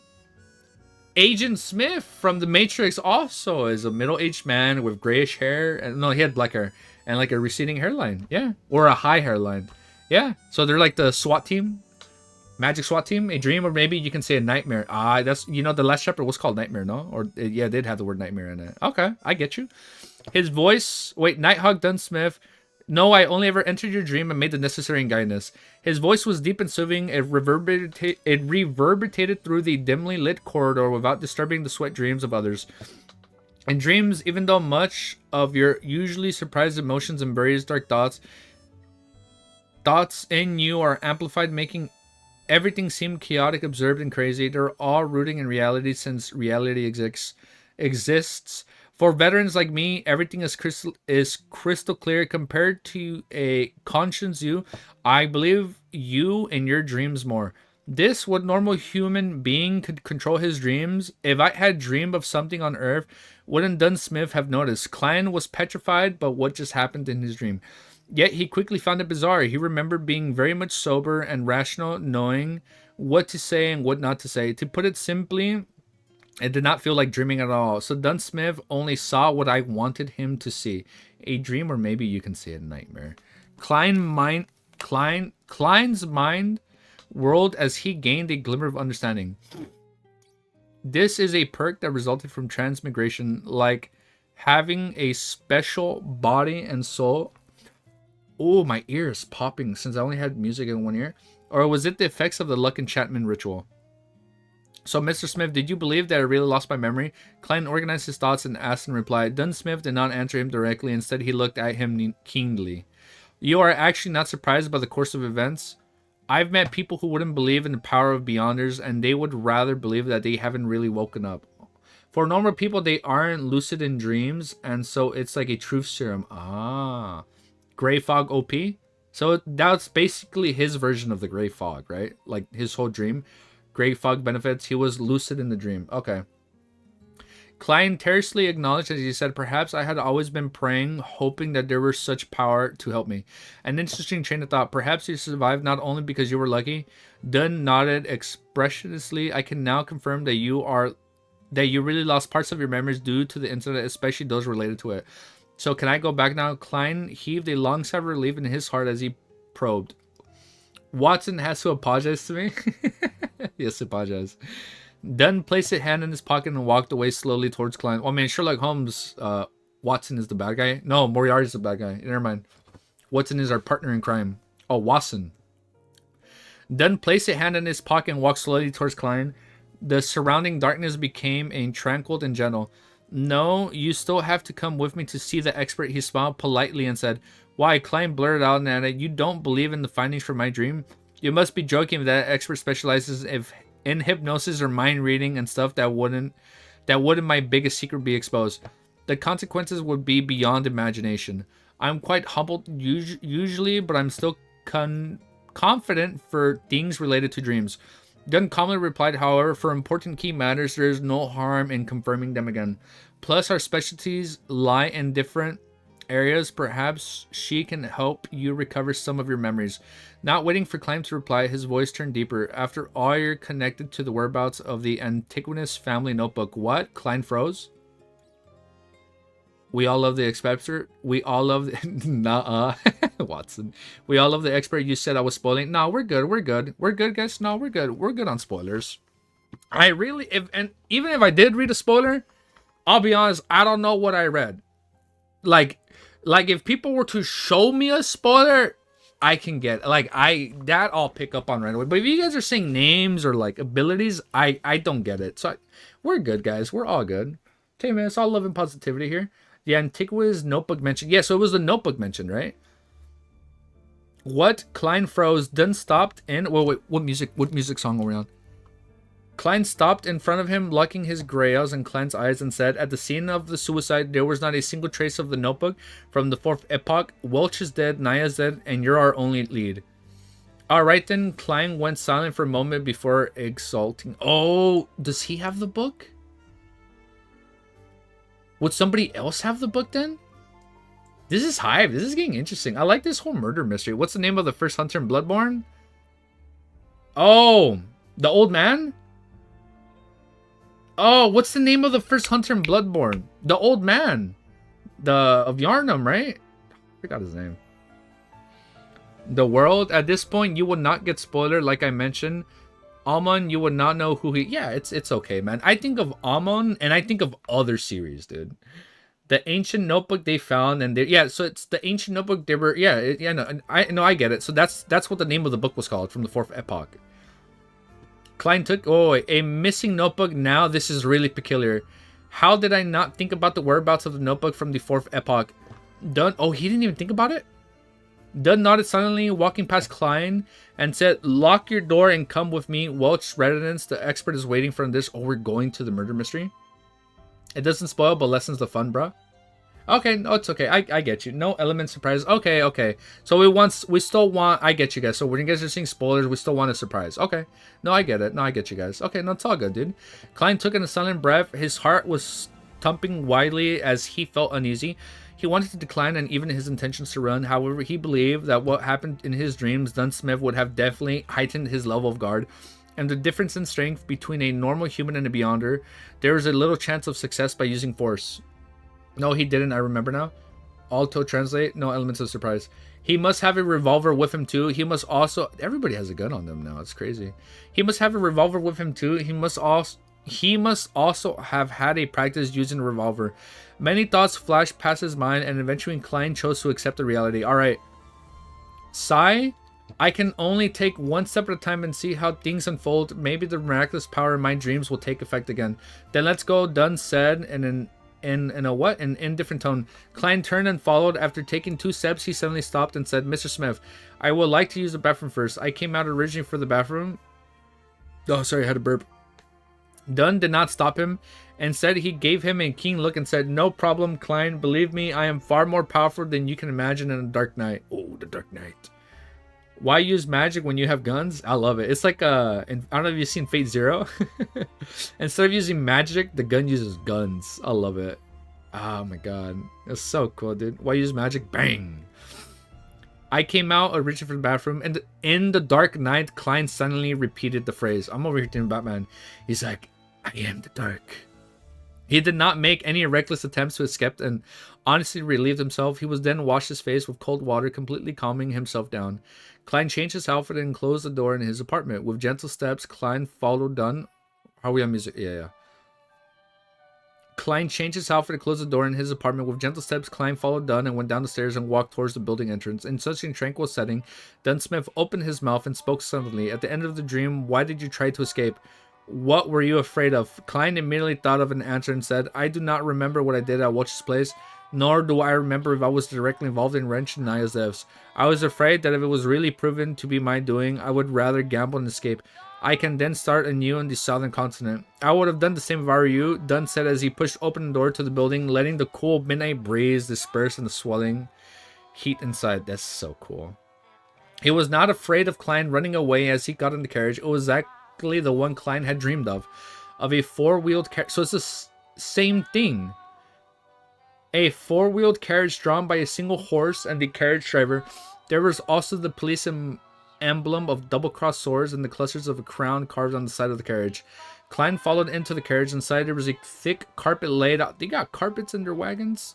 There was a thick carpet laid out and place was filled with a soothing fragrance. Having sat down, he looked for a topic to probe for more information.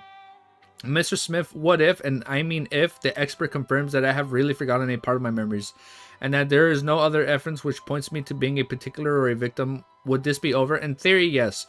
We would try to search for the notebook through other means, as long as it exists and can be found. Of course, before that, we will have to make sure you are not cursed or have any scent of cacodemons. Is that the people, the holy toilet? The divine toilet? The divine kingdom? What are you guys talking about? What holy toilet?"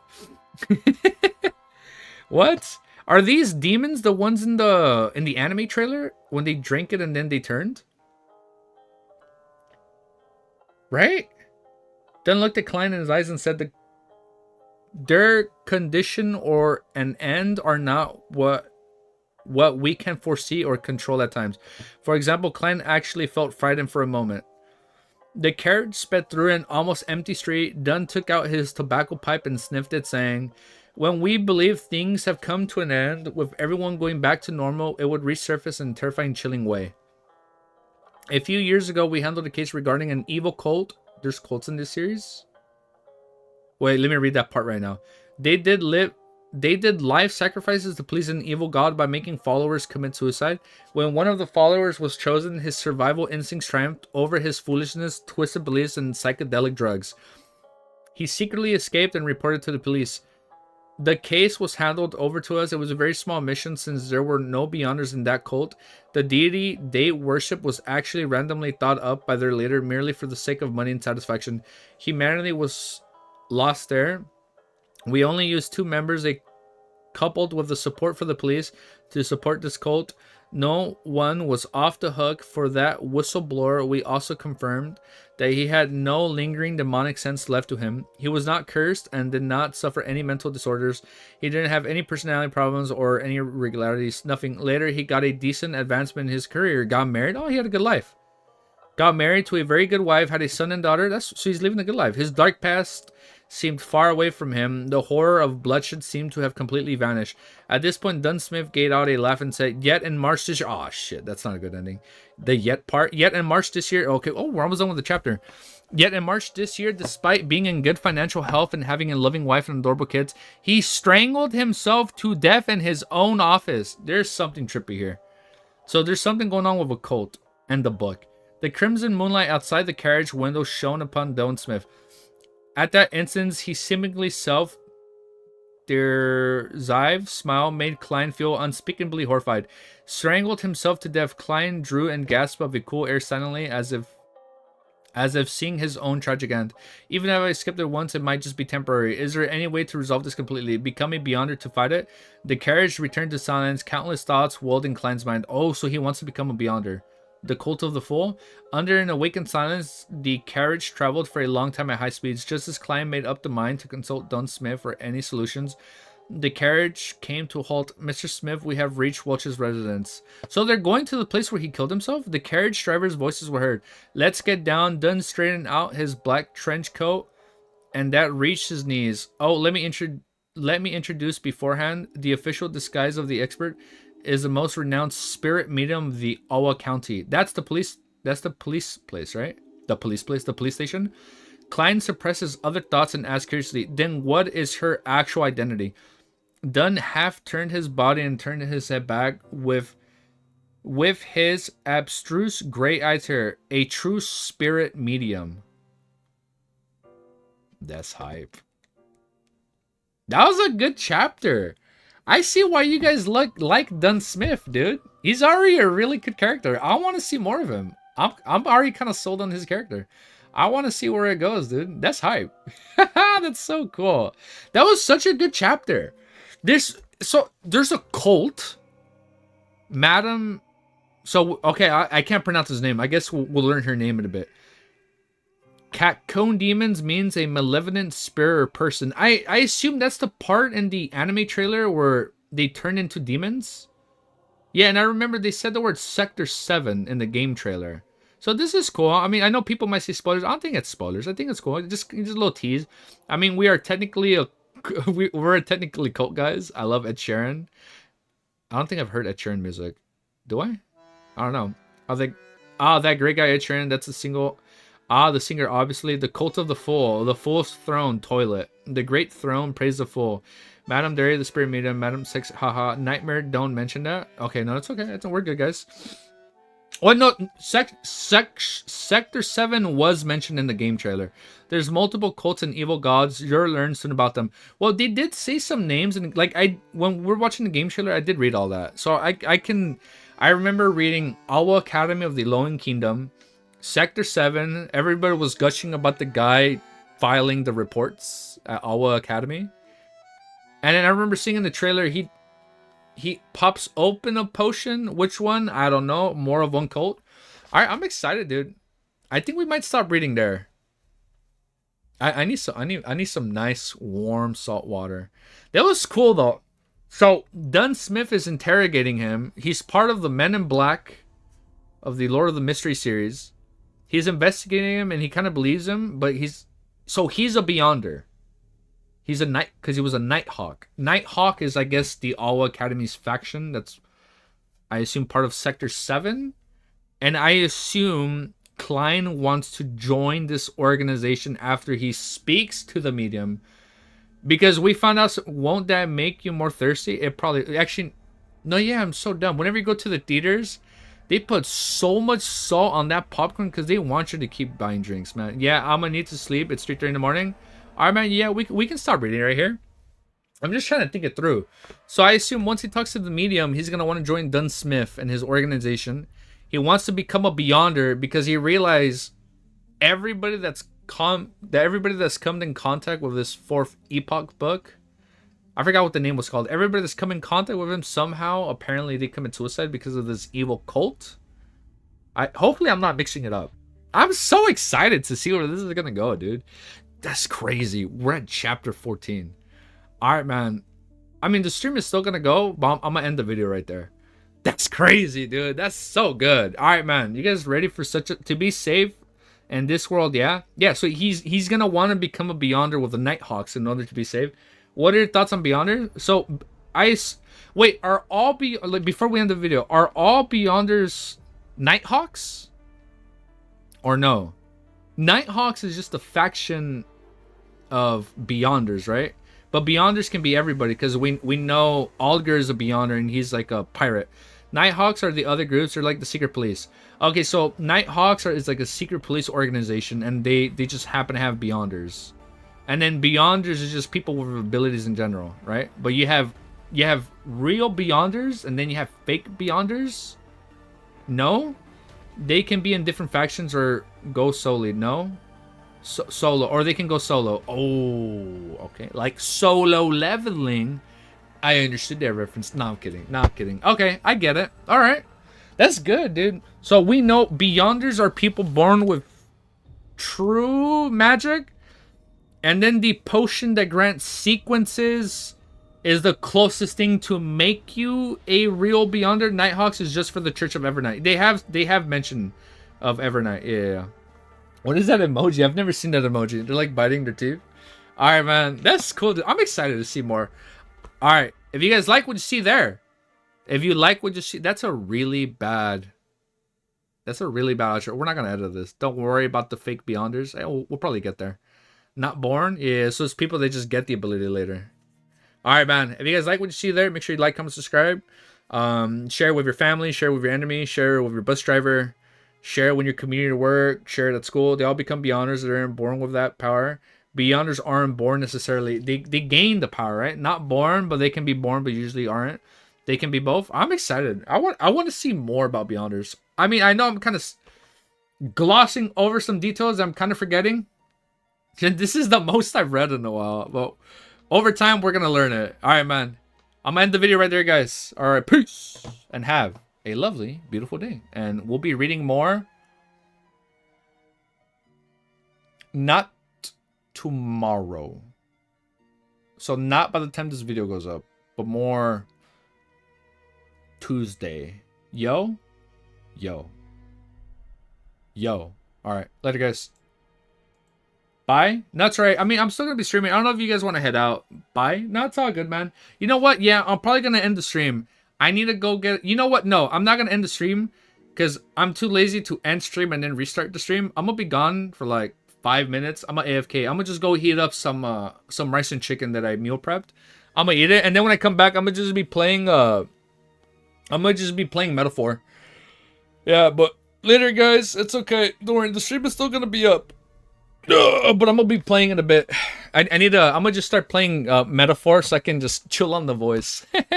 That was just one long stream. Elotine does a great job of helping you figure out what's going on later. All right, later, guys. Peace. All right, man. The stream is still up though, but thank you, guys. I need some chicken and rice in my system with some soy sauce. I am hungry after reading for almost 3 hours. That was a long video, dude. Wait, if you guys are still here, you guys should please check out the video. That way the video still, I guess circulates. I'm gonna watch your game trailer. Yeah, go for it, dude. It's all good, man. Thank you, guys. I got, you know what? I'll be honest. I got really sidetracked when I was watching it because they'd be talking and then I have really bad tunnel vision reading the chat, so I would not hear some dialogue. But I guess you don't want me to hear the dialogue because it'd be spoilers. All right, later, guys. For people heading out and for people staying, I'll be right back so we can just chill and play some video games. Oh, my voice is so parched.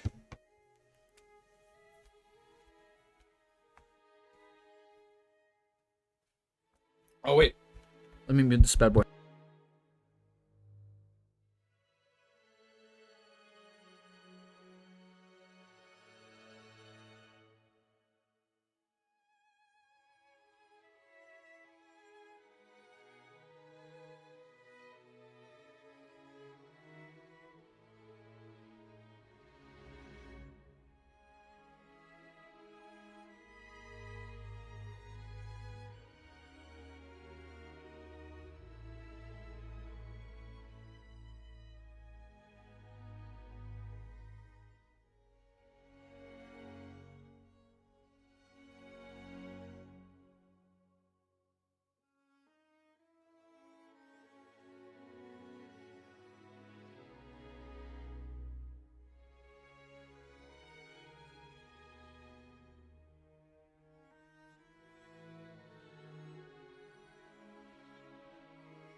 I'm sorry, I forgot I'm muted. I'm doing good, man.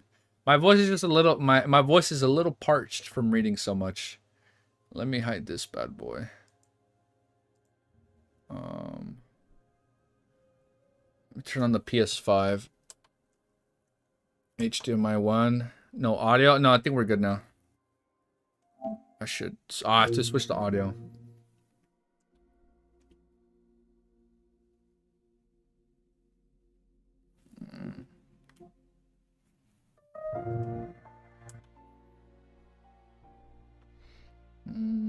No audio.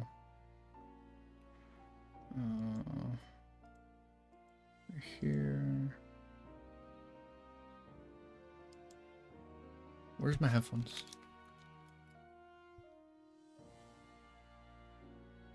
Oh, I have to turn off the speaker. Duh. Okay.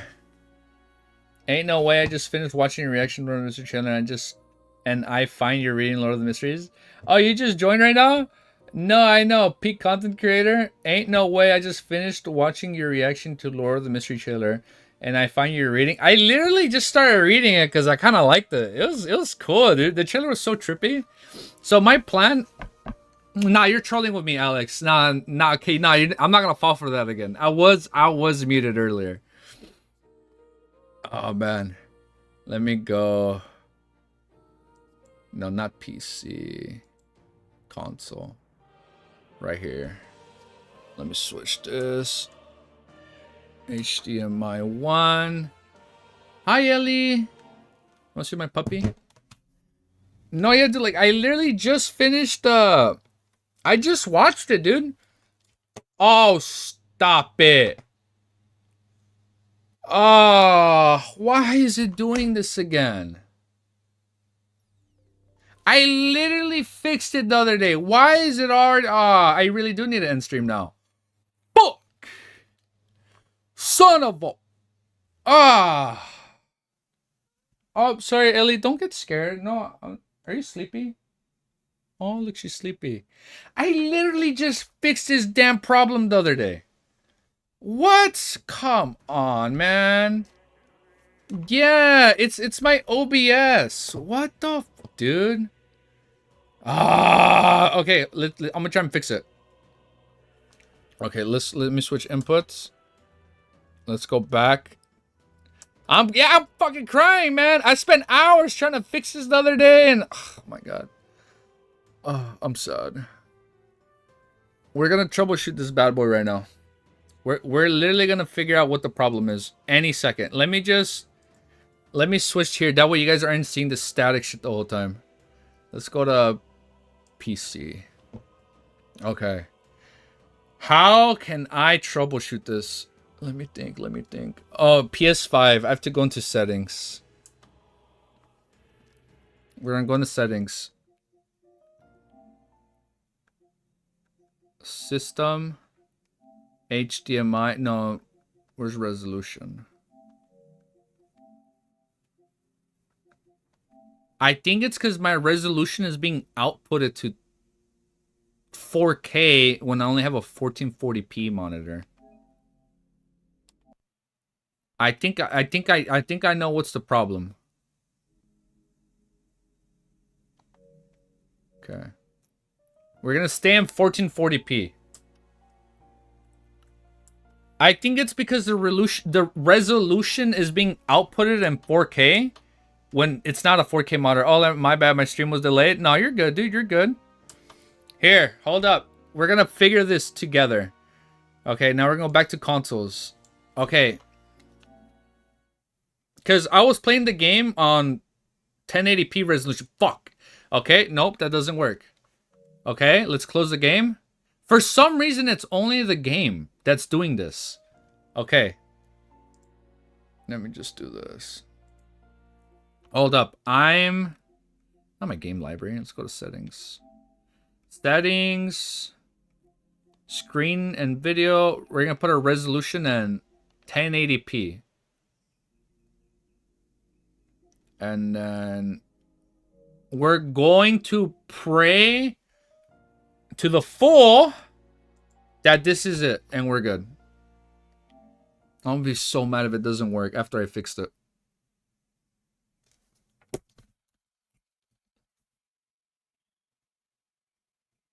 Why? Why is OBS doing this to me, dude?